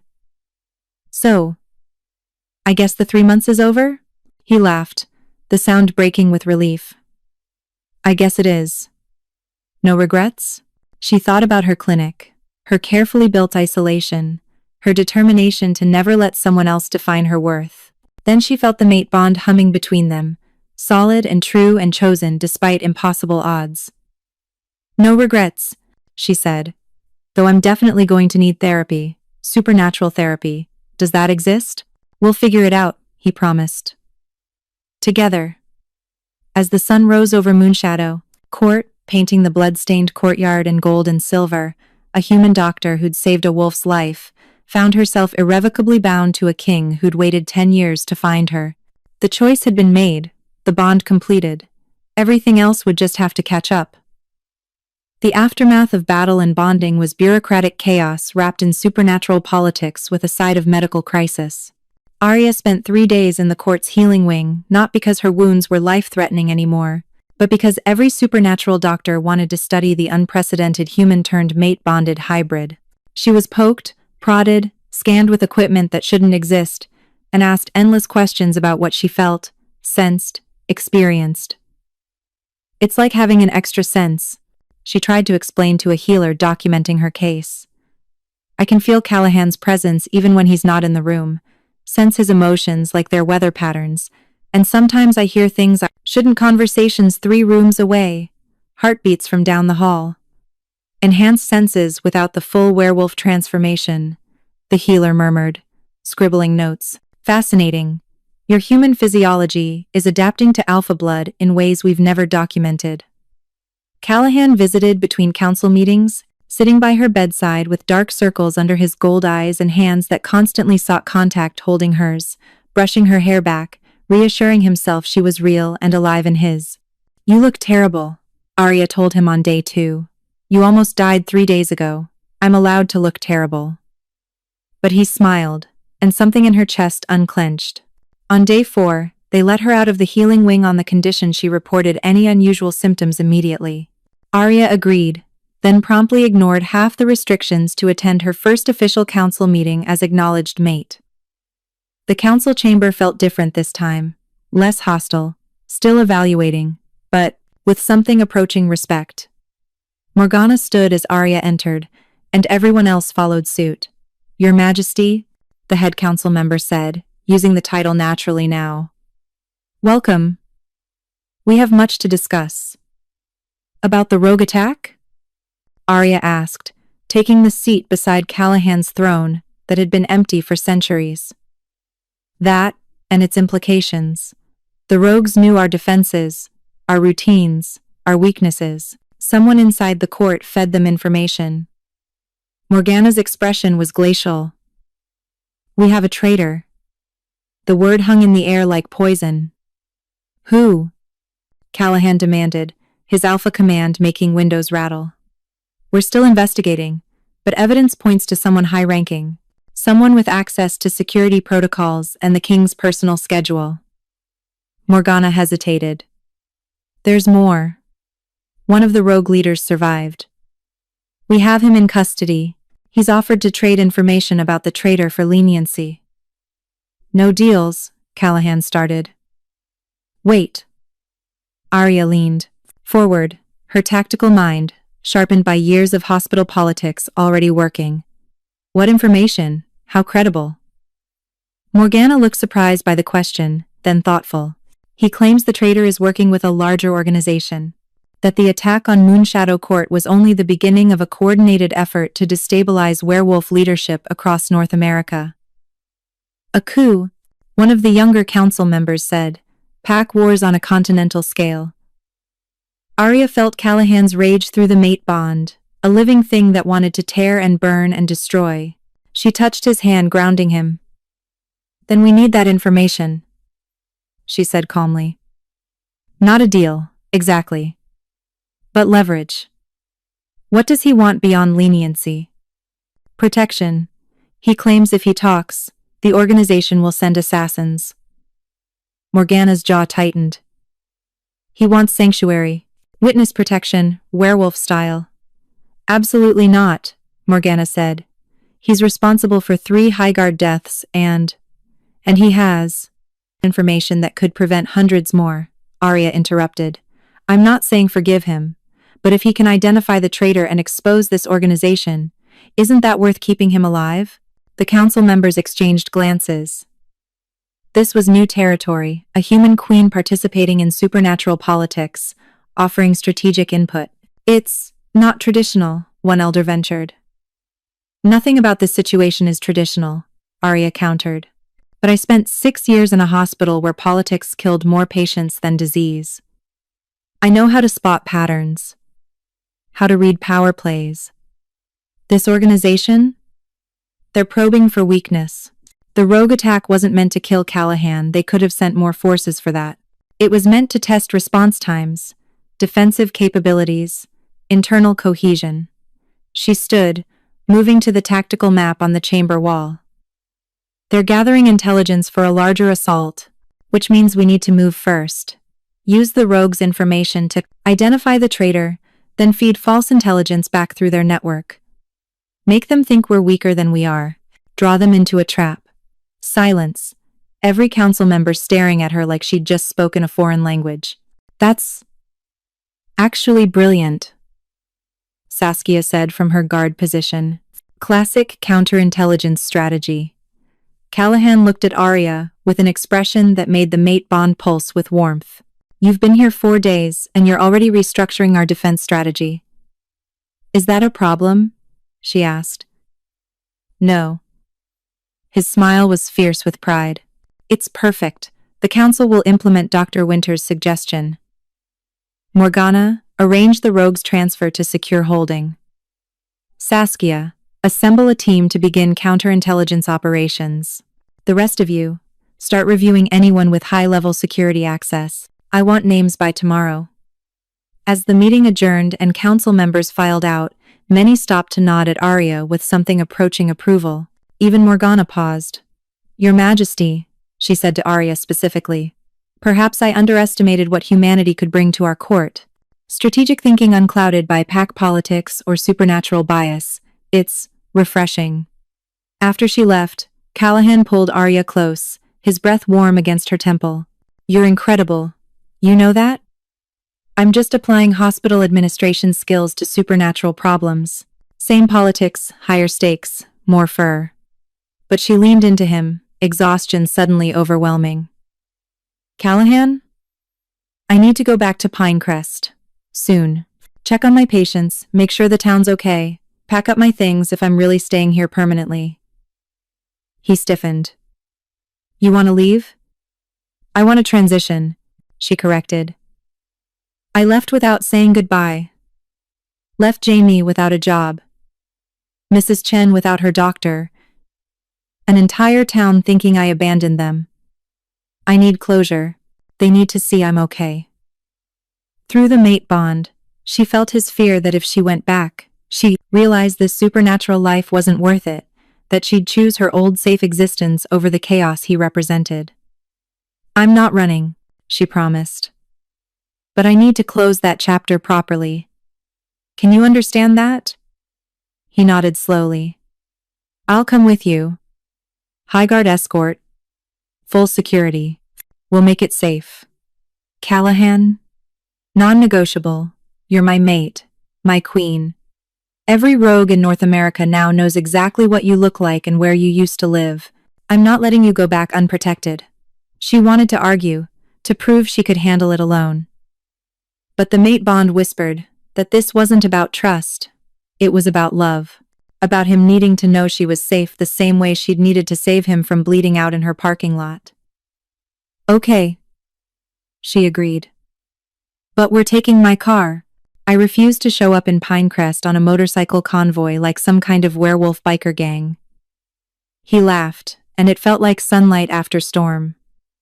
Deal. 2 days later, Arya stood in her old clinic for the first time in almost a month. It looked exactly the same outdated equipment, chipped paint, the faint smell of antiseptic, but also completely different, smaller, confining, like a memory of who she used to be. Mrs. Chen was her first visitor, arriving with a casserole and suspicion in equal measure. Dr. Winters, you're alive, and you brought friends. She eyed the two high guards standing outside like they were exotic and possibly dangerous zoo animals. I'm alive, Arya confirmed, and I owe you all an apology. I left without explaining, without making arrangements for your medical care. That was unprofessional. You left to save us, Mrs. Chen corrected, surprising her. That young man of yours, the king he came by after you disappeared, explained you were protecting the town by leaving. Set up a new doctor too, Dr. Martinez. He's good. Not you, but good. Relief flooded through Arya. I'm glad. I was worried. That we'd be angry? We were. But then we thought about how you spent 6 years taking care of us, never complaining, always there when we needed you. Figured you'd earned one emergency of your own.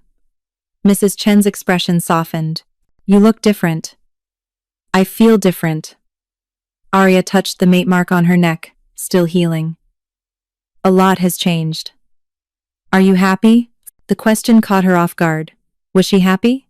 Her life had been upended, her humanity fundamentally altered, her quiet mountain existence replaced with supernatural politics and pack wars, and a mate bond that terrified her as much as it fulfilled her. But when she thought of Callahan, of the court, of finding a place where her strategic mind and medical skills mattered in new ways. Yes, she said, surprised by how true it was. I'm happy. Mrs. Chen nodded like this confirmed something. Then we're happy for you, even if you did run off with a werewolf king. We'll expect wedding invitations. Arya laughed until tears pricked her eyes. I'll see what I can do. The rest of the day was a blur of similar encounters. Former patients wishing her well. Jamie apologizing for quitting. I panicked. Werewolves. The Hendersons bringing flowers and awkward congratulations. By sunset, Arya had said her goodbyes, packed her essential belongings, and stood in the empty clinic one last time. "Ready?" Callahan asked from the doorway, his presence comforting and solid. Almost. She did one final walkthrough, touching examination tables where she'd saved lives, looking at diplomas on walls that documented her old achievements. "I need to let her go. The person I was here, the doctor who thought hiding in the mountains was the same as healing. And who are you now?" "Still figuring that out, but I think someone braver, someone who stopped running." She turned to face him. Someone who chose love over safety and found out they could be the same thing. He crossed the room and kissed her, gentle and reverent. "For the record, I'd have loved you as that mountain doctor too, but I'm grateful I get to meet this version. Even though she's terrible at supernatural politics and keeps accidentally challenging council members, especially because of that." They locked the clinic doors behind them. Arya didn't look back. Forward was a court that was learning to accept her, a mate who loved her for exactly who she was, a supernatural world that terrified and fascinated her in equal measure, and somewhere in the shadows an organization planning to tear it all down. But that was tomorrow's problem. Tonight, she drove away from her old life with a werewolf king in the passenger seat and bodyguards following at a respectful distance, heading toward a future she was finally ready to claim. The countdown was over, the choice made, the bond complete. Everything else was just beginning. The traitor was revealed in the worst possible way. During Arya's official coronation as queen, she'd spent 3 weeks preparing for the ceremony, learning protocols, practicing speeches, being fitted for a gown that somehow looked regal, without making her feel like she was playing dress-up. The entire werewolf community had been invited, alphas from every major pack in North America, along with representatives from other supernatural factions. A display of unity and strength. A message that Moonshadow Court stood unshakable, except it was all falling apart in real time. Arya stood on the dais in the grand hall, wearing silver silk and Callahan's mother's crown, while 200 supernatural beings watched one of the council's most trusted members, Elder Thomas Blackwood, be dragged forward in silver chains. The evidence was damning. Encrypted communications with the rogue organization. Payment records showing bribes. Most damning of all, a detailed plan to assassinate Callahan during the coronation ceremony and blame it on rival packs, throwing the werewolf world into chaos. "Thomas," Callahan said, his voice carrying the weight of personal betrayal. "You served my father for 40 years. Why?" Blackwood looked up, his face gaunt but defiant. "Because your father understood tradition, power, the old ways that kept our kind strong. And then you became king and started changing everything, softening, talking about alliances and peace." His eyes cut to Arya with pure venom. "And now you've taken a human mate. Made her queen. You're destroying everything we are." "I'm evolving what we are," Callahan corrected. "Moving us forward instead of clinging to a past that no longer serves us. By putting an abomination on the throne?" Blackwood spat. "She'll birth no heirs. She can't even shift. What kind of queen?" "The kind," Arya interrupted, her voice steady despite rage trembling through the mate bond. "Who saw the trap you set during my medical evaluation? The poison you had the healers introduce to my treatment, hoping my hybrid physiology would react fatally." Gasps rippled through the hall. Callahan's eyes went molten gold. "You tried to kill her?" His voice dropped to something subterranean and terrible. "I tried to save our court from a mistake," Blackwood said, unrepentant. "A human queen will destroy us. The organization I contacted would have restored proper order. They would have—" He never finished. Callahan moved faster than thought, his hand closing around Blackwood's throat. "You tried to kill my mate?" he growled, and the alpha command in his voice brought every wolf in the hall to their knees. Even Arya felt the compulsion, though the mate bond shielded her from the worst of it. "Give me one reason not to end you right now." Through the mate bond, Arya felt Callahan's fury. His wolf demanding blood, justice, vengeance. It would be so easy to let him kill Blackwood, so satisfying. But then they'd be no better than the organization they were fighting. Callahan. She touched his arm, and he froze. Don't. Not like this.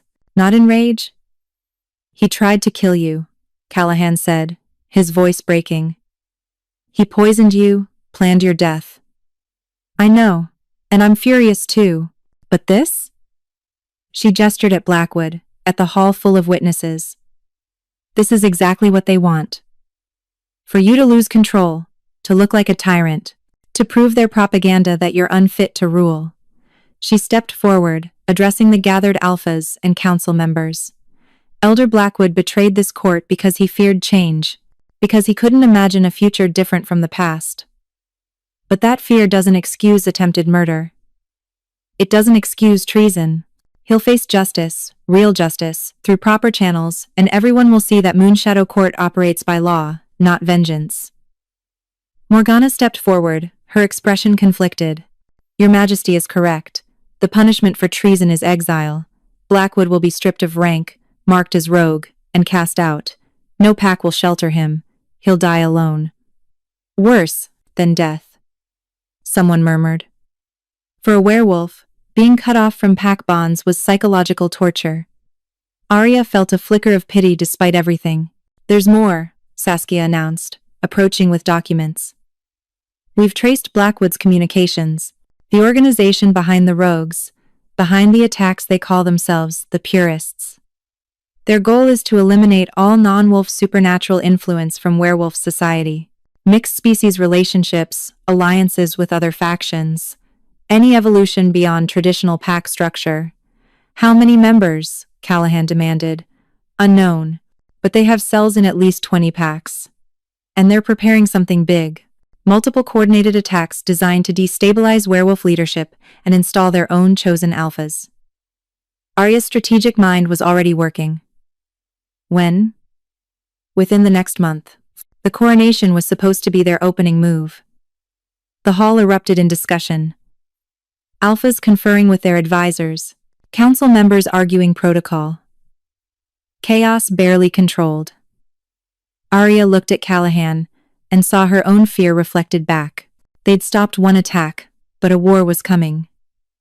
Then we prepare, she said loudly, cutting through the noise. Every eye turned to her.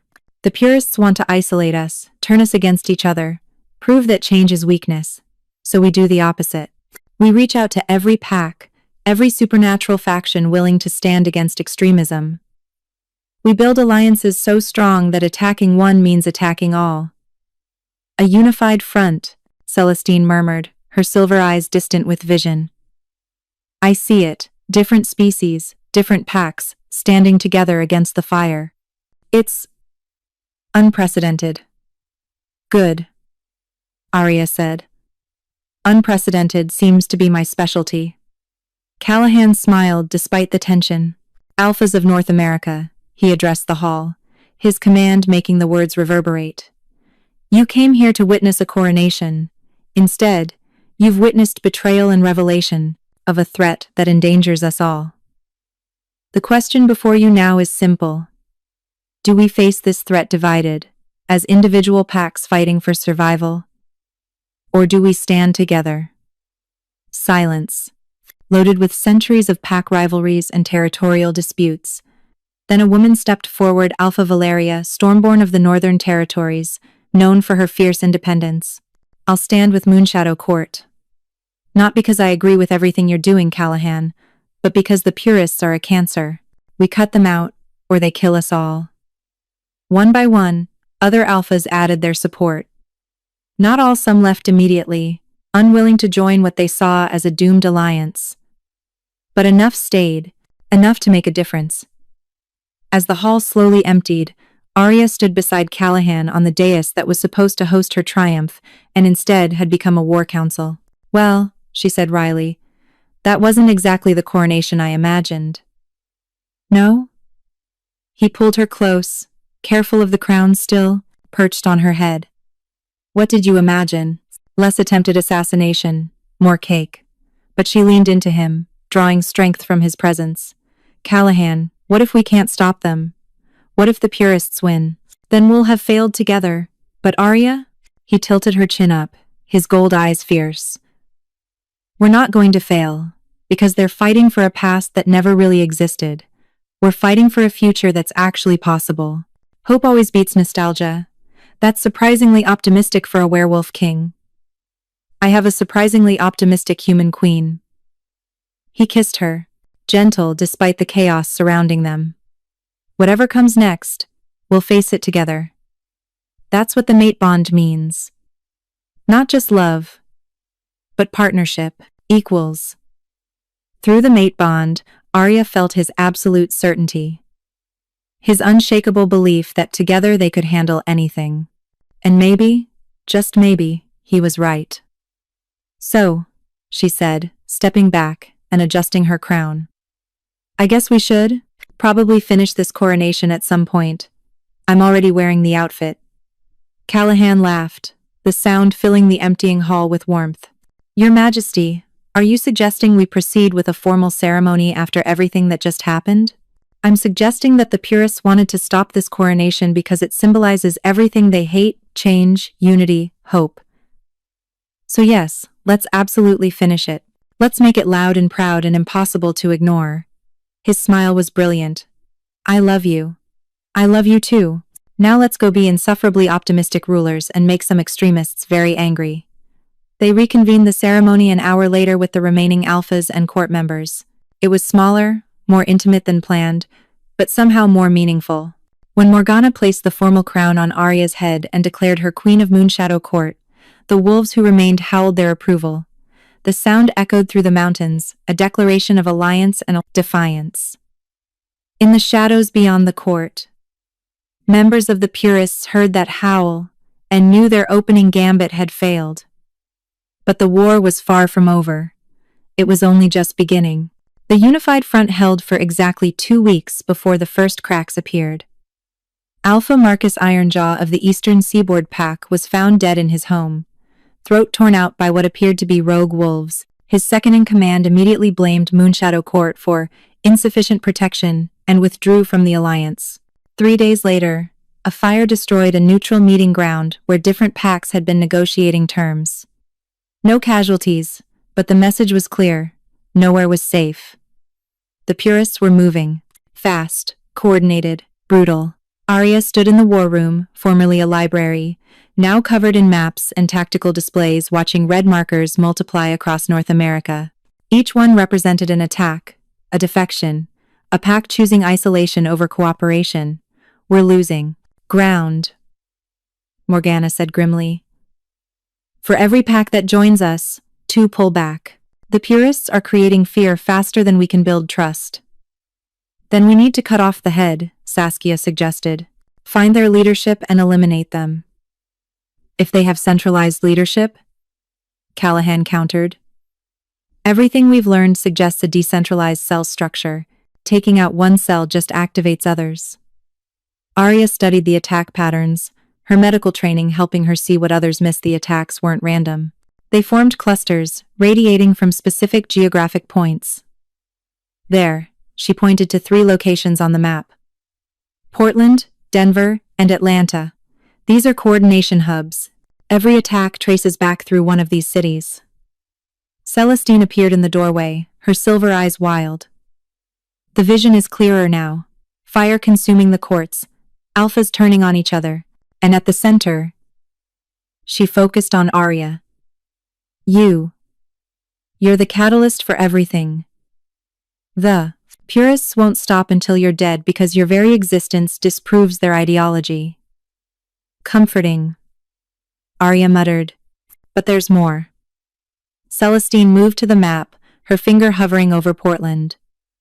I see a gathering, Purist leadership meeting in secret. 3 days from now, they'll be vulnerable, exposed. If we strike, then... It could be a trap, Morgana interrupted. Seers can be manipulated. They might want us to see this. Or it's our best chance, Callahan said. Arya's right about the coordination hubs. If we can disrupt even one, we might buy time to fortify the alliance. We? Arya asked sharply. Please tell me you're not suggesting what I think you're suggesting. His expression confirmed her fears. I have to go.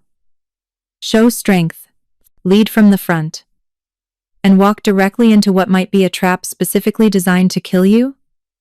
I'll have high guards. Backup from allied packs. Every precaution. Except the one where you don't put yourself in needless danger. Arya's voice rose with fear disguised as anger. Through the mate bond, she felt his determination warring with his need to keep her safe. You're not expendable, Callahan. If the purists kill you, everything falls apart. If I don't take this risk, everything falls apart anyway. We're losing. Arya, we need a win. She wanted to argue, to forbid him through some kind of queen authority she absolutely didn't have. But she saw the trap. If she tried to control him, she'd become exactly what she'd feared becoming.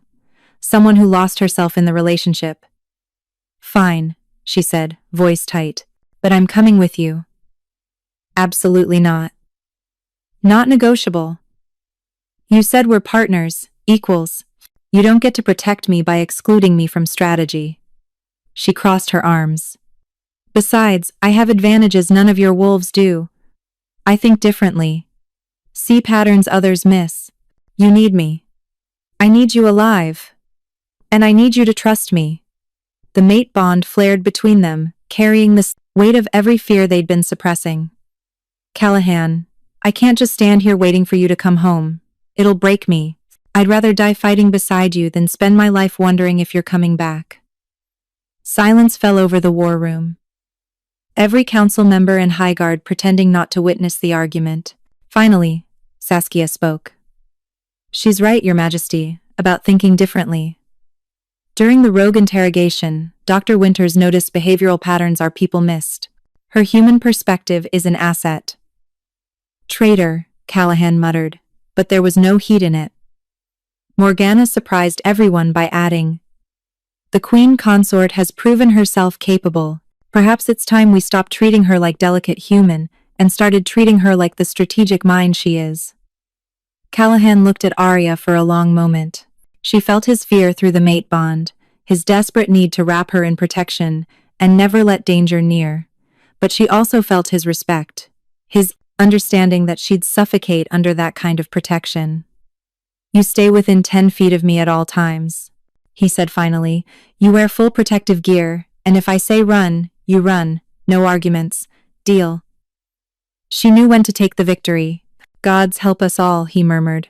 I've mated someone with a death wish. Not a death wish, a life wish. There's a difference. 3 days later, Arya found herself in Portland, wearing body armor designed for supernatural combat, standing with a strike team of 20 highguards in an abandoned warehouse district. The target, a supposedly secret purist leadership meeting happening in the building across the street. This feels like a trap, she whispered to Callahan. Probably, but we're going anyway, because we're either brave or stupid. He squeezed her hand. Stay close. They breached on Saskia's signal, coordinated, professional, overwhelming force meant to capture not kill. The warehouse was exactly as Celestine had seen, 30 purist members, including several high-ranking coordinators. Too easy, Arya thought. Way too easy. Then the explosions started. Not in their warehouse, but across the city. Coordinated detonations at pack houses, safe houses, anywhere allied wolves had gathered. Dozens of locations going up in flames simultaneously. It's a diversion, Saskia shouted over the comms. They wanted us here, away from our people. Arya's blood ran cold. They'd been played. While Moonshadow's leadership was in Portland, the purists were destroying their actual power base. Fall back, Callahan commanded. Get to the transports. We need to... The second wave of explosions cut him off. This time, in their building, charges planted beneath their feet, detonating with precise timing. The floor collapsed. Arya fell through darkness, felt Callahan's hand ripped from hers, heard screaming and crashing and the terrible sound of people dying. She landed hard, concrete and rebar in pain. Her hybrid healing kept bones from shattering, but couldn't prevent the agony. Around her, highguards stirred some healing, some not moving at all. Callahan, She scrambled upright, ignoring her body's protests. Callahan! Here! His voice, rough but alive, somewhere in the smoke and darkness. She stumbled toward it, found him pinned under debris, blood streaming from a head wound. Hold still, she ordered, medical training overriding panic.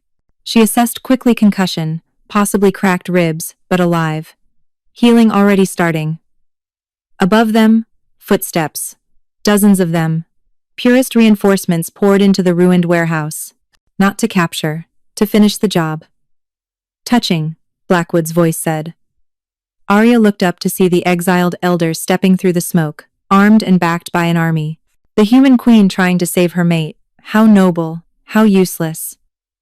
You're supposed to be cast out, Saskia growled from behind overturned equipment. Her leg was clearly broken, but she held a pearl weapon steady. That was the plan.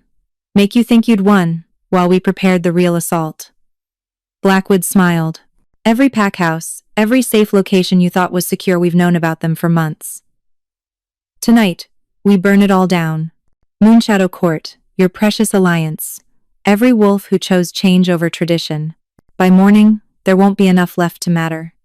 Arya felt Callahan trying to shift, to fight, but he was too injured. The other highguards were struggling, wounded or trapped. They were going to die here, unless... You want me, Arya said, standing slowly. That's what this is really about. You can't handle that a human proved your ideology wrong just by existing. So take me, let the others go, and I'll come quietly. No, Callahan roared, trying to rise despite his injuries. Tempting, Blackwood mused. But no, we'll take you and kill them. Can't leave witnesses to tell the story wrong. He raised his weapon. Time seemed to slow. Arya saw everything with perfect clarity. Blackwood's finger on the trigger, Saskia trying desperately to reach her own weapon, Callahan struggling against debris, the other purists moving into position. They were outgunned, outmanned, outplayed. But Arya Winters hadn't survived medical school, residency, and 6 years of trauma surgery by giving up when things looked impossible. She'd survived by finding solutions no one else saw. You're wrong about one thing, she said clearly. I'm not useless. Then she did something desperate and possibly insane. She triggered the mate bond. Not just feeling Callahan's presence, but opening it completely. No barriers, no protection, just pure connection. His alpha power flooded into her hybrid body, not making her wolf, but amplifying everything she'd become. Enhanced senses exploded into hyper-awareness. Strength multiplied beyond human limits. Healing accelerated to supernatural speed. For 30 seconds, she carried the power of an alpha king in a human frame. It would probably kill her afterward. But 30 seconds was enough. She moved faster than human perception, crossing the warehouse in a blur. Disarmed Blackwood. Took down 3 purists before they could react. Grabbed weapons from fallen highguards and threw them to trapped allies. The tide turned in heartbeats. Saskia, armed and furious, tore into the purists with vicious efficiency. Other highguards rallied, their alpha's power flowing through his mate, giving them renewed strength. Even Callahan, freed from debris, shifted despite his wounds. The fight was brutal but brief. Purists who'd come to execute the trapped court found themselves facing supernatural rage, channeled through a human doctor who'd decided 30 seconds of borrowed power was worth the cost. When it was over, Arya collapsed. The mate bond, stressed beyond its limits, fractured like overstretched steel. Pain unlike anything she'd ever experienced flooded through her, every cell screaming, every nerve burning. The price of channeling power she wasn't built to contain. Arya, Callahan was there, cradling her, his own injuries forgotten. No, no, no, what did you do? What were you thinking? Saved us, she gasped. Worth it. It's killing you. The bond is tearing itself apart, I can feel it. Then fix it, Celestine's voice cut through. She appeared beside them, her silver eyes blazing with urgency. The bond broke because she pushed too hard. But you're both still alive. still connected. Pour your power back into her. Rebuild what fractured. Now, before it's too late. Callahan didn't hesitate. He bit down on the mate mark again, not to mark her anew, but to reinforce what existed. His alpha power poured into Arya, but controlled this time. Gentle, rebuilding the bond piece by piece. It hurt almost as much as the breaking had, but slowly, agonizingly, the fractures healed. The bond reformed, stronger than before, tempered by strain and survival. When Arya could breathe again, she found herself still cradled in Callahan's arms, surrounded by battered but alive highguards and one very unconscious Blackwood. "We won?" she asked weakly. "You won," Saskia corrected, limping over. "That was the most reckless, brilliant, terrifying thing I've ever seen. Your Majesty, remind me never to underestimate human determination again." Above them, dawn was breaking, and with it came reports flooding in from across the city. The attacks on pack houses had been stopped. Allied wolves, warned by Moonshadow's emergency calls, had evacuated or fortified in time. The purest assault that should have destroyed everything had instead exposed their network completely. Cell members were being rounded up, leadership captured, the coordination hubs compromised. The war wasn't over, but the tide had turned. "We did it," Arya murmured against Callahan's chest. "You did it," he corrected. "You impossible, reckless, perfect human, who apparently can channel alpha power and survive." "Hybrid," she corrected. "I'm a hybrid now. Part human, part mate-bonded supernatural disaster. My mate, bonded supernatural disaster." "Yours," she agreed, and felt the bond pulse with agreement. Behind them, Saskia was already coordinating cleanup and prisoner transport, her broken leg somehow not slowing her down. Other high guards emerged from the rubble, battered but functional, their supernatural healing working overtime. "Your Majesty," one of them called to Callahan. "We've got Blackwood secured. What are your orders?" Callahan looked at the unconscious traitor, then at Arya. "What do you think?" She blinked, surprised he was asking. "Me? You're the one he tried to kill. Multiple times. You have a say in his fate." Arya thought about vengeance, about justice, about the difference between the two. Exile wasn't enough the first time. But execution makes him a martyr. The purists would use his death as propaganda proof that we're the tyrants they claim we are. "So what do you suggest?" "Public trial. Let every pack see the evidence. Let them hear his own words condemning him. Then permanent imprisonment under maximum security. He lives, but powerless. Forgotten. The opposite of martyrdom." Morgana, who'd arrived with reinforcements, nodded approvingly. "Wise counsel, Your Majesty. The council will support this." As the sun fully rose over Portland's warehouse district, emergency vehicles arrived to handle the human casualties and cover story. Something about a gas leak explosion, mundane and boring and entirely unbelievable, but humans had a remarkable capacity for accepting comfortable lies over uncomfortable truths. Arya watched the cleanup with Callahan beside her, his arm around her waist keeping her steady. "We should get you to a healer," he said quietly. "That stunt with the mate Bon Celestine said it could have killed you, but it didn't." She leaned into him. "And it saved everyone. I'd do it. Again." "I know.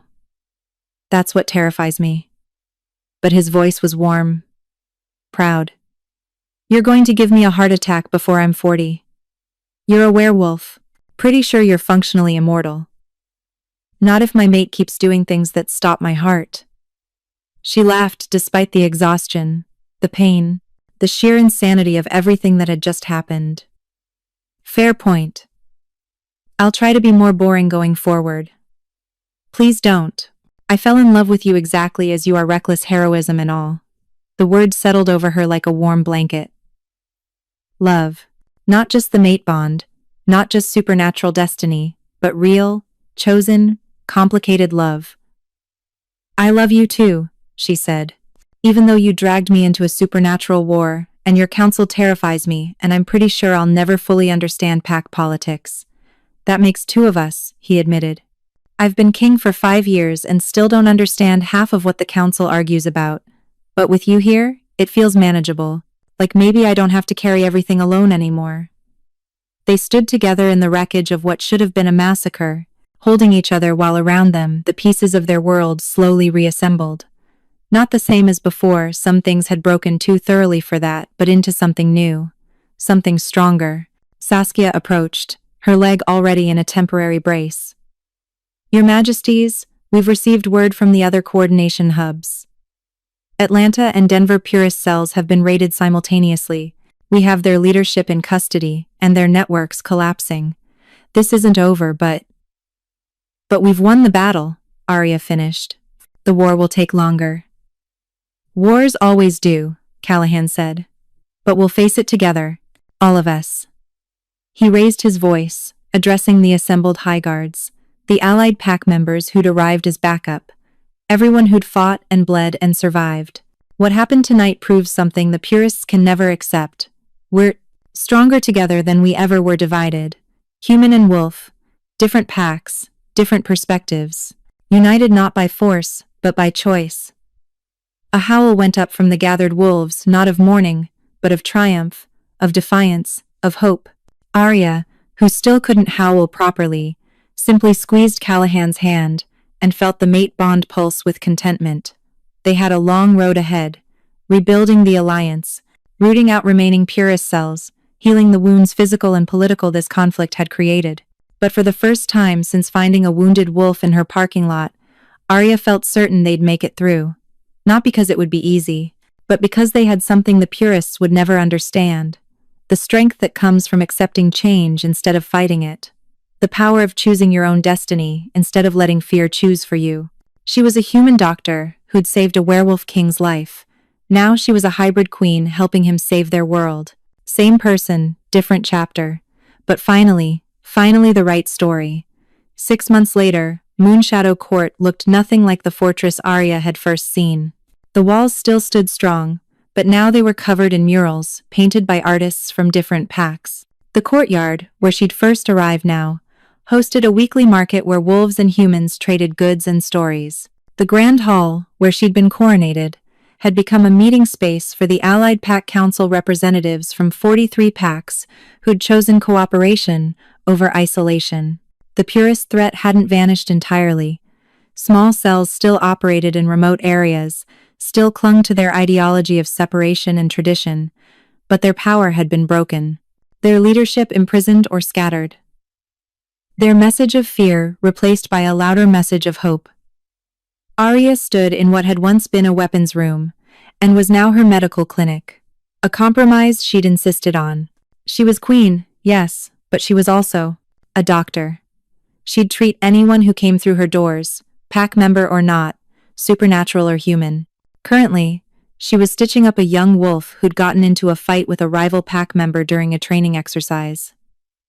This is going to scar, she said, examining the claw marks. Next time, maybe use words before claws? But words are boring, the young wolf, barely 18, protested. So is bleeding. Yet here we are. She finished the stitches with practiced efficiency. You're healing fast, so these will dissolve in a few days. Try not to shift until then, or you'll tear them. Yes, Your Majesty. He scrambled off the examination table, nearly tripping over his own feet in his hurry to escape. Arya smiled. 6 months, and she still wasn't used to the title. Wasn't sure she'd ever be. The clinic door opened again. Callahan, carrying 2 cups of coffee and wearing civilian clothes instead of his usual formal attire. Your 3 o'clock appointment is here, he announced. I don't have a 3 o'clock. She stopped. You made an appointment to see your own mate? You're always busy. I'm always busy. Felt like the only way to guarantee we'd actually talk. He set the coffee down and pulled her into his arms. Hi. Hi yourself. She melted into him, feeling the mate bond settle into comfortable warmth. How was the council meeting? Long. Tedious. Morgana and Elder Hartford argued about border patrol protocols for an hour. I zoned out after minute 15. He kissed her forehead. How was your day? 4 patients, 3 stitches, one very dramatic teenager who thinks claw marks make him look tough. She pulled back to look at him. We got a letter from the Eastern Seaboard Pack. They want to join the Alliance. That's 44 packs now. Marcus Ironjaw's old territory. His successor is smarter.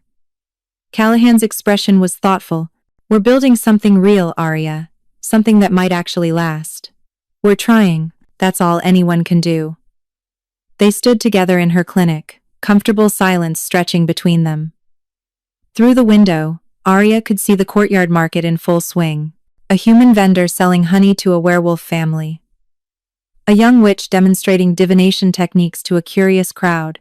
Species mixing, learning from each other, choosing cooperation over fear. I've been thinking, Callahan said carefully, about the future, about what comes next.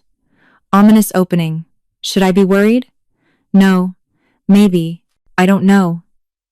He ran a hand through his silver hair. Celestine had another vision. She says within the year, there will be more like you.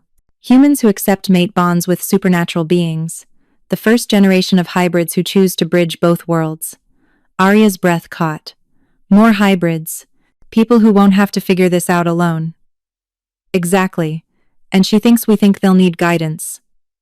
Someone who's walked the path before them. Someone who understands what it's like to be caught between two worlds. She understood what he was asking. You want me to create a program, support system for humans entering supernatural relationships. Only if you want to. I know you already have the clinic, the council duties, learning to navigate pack politics. I want to, she interrupted. I spent 6 months feeling like I was making this up as I went along. If I can help others avoid that feeling, make their transition easier. She smiled. Yeah, I want to do that.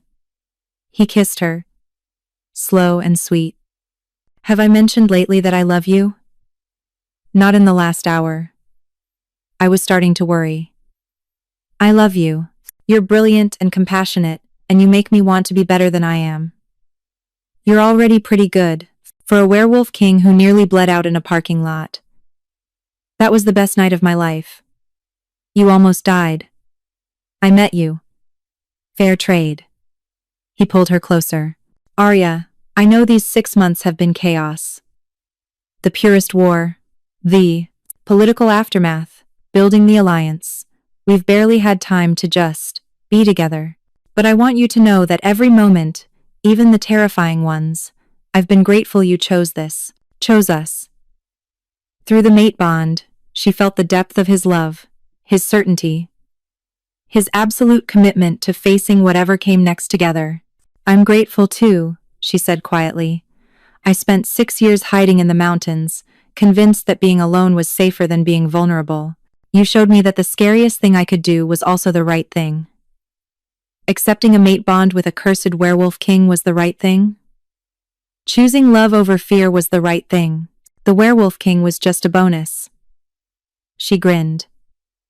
A very attractive, occasionally infuriating bonus. Occasionally, I'm being generous. They laughed together, the sound filling her clinic with warmth. Outside, the market continued its bustling trade. Allied packs sent their reports. The world kept turning. Full of challenges and changes, and countless small moments of connection. Somewhere, purist cells were probably planning their next move. Somewhere, other threats were brewing. The future held no guarantees, no promises that everything would work out perfectly. But Arya had learned that perfection was overrated. What mattered was showing up, fighting for what you believed in, choosing to bridge divides instead of widening them, loving fiercely despite the risks. She'd left Denver to escape a life that demanded she be someone she wasn't. She'd hidden in the mountains trying to find peace in isolation. And then a wounded wolf had collapsed in her parking lot, and everything she thought she knew about herself had been challenged. She'd been terrified. She'd been angry. She'd resisted every step of the way. But looking at Callahan now, feeling the mate bond thrumming between them, watching the world they were building together through her clinic window, she couldn't regret a single moment. What are you thinking? He asked. That I'm glad I didn't let you bleed out. He laughed. Me too. That would have been embarrassing for both of us. The Alpha King, felled by bear trap and stubbornness. The trauma surgeon who almost missed the most important patient of her career. They smiled at each other, comfortable in the life they'd built from impossible circumstances and stubborn hope. Outside, a child laughed, one of the new generation being raised in a world where human and supernatural wasn't an either-or choice, where hybrid wasn't a curse but a bridge, where different didn't mean dangerous. Arya Winters had spent her whole life proving she belonged in rooms that didn't want her. Now she was building rooms that welcomed everyone, and if that wasn't worth nearly dying for, she didn't know what was. Come on, she said, pulling Callahan toward the door. Mrs. Chen sent another casserole. If we don't eat it while it's hot, she'll know and she'll be offended, and honestly I'm more terrified of disappointing her than I am of any purist's cell. The human who faced down Elder Blackwood is afraid of a little old lady? You haven't experienced Mrs. Chen's disapproval. It's weaponized guilt. Very effective. They walked together through the court that was becoming home, past wolves who nodded respectfully, and humans who waved cheerfully, toward a future that was uncertain and terrifying and full of possibility. The human doctor who'd saved a wolf's life. The werewolf king who'd found his mate in a parking lot. Together, they were rewriting the rules. And it turned out, the new story was better than anything Destiny could have written alone. Because the best stories aren't about fate. They're about choice. And Arya Winters had finally learned to choose herself and found that choosing love could be the same thing.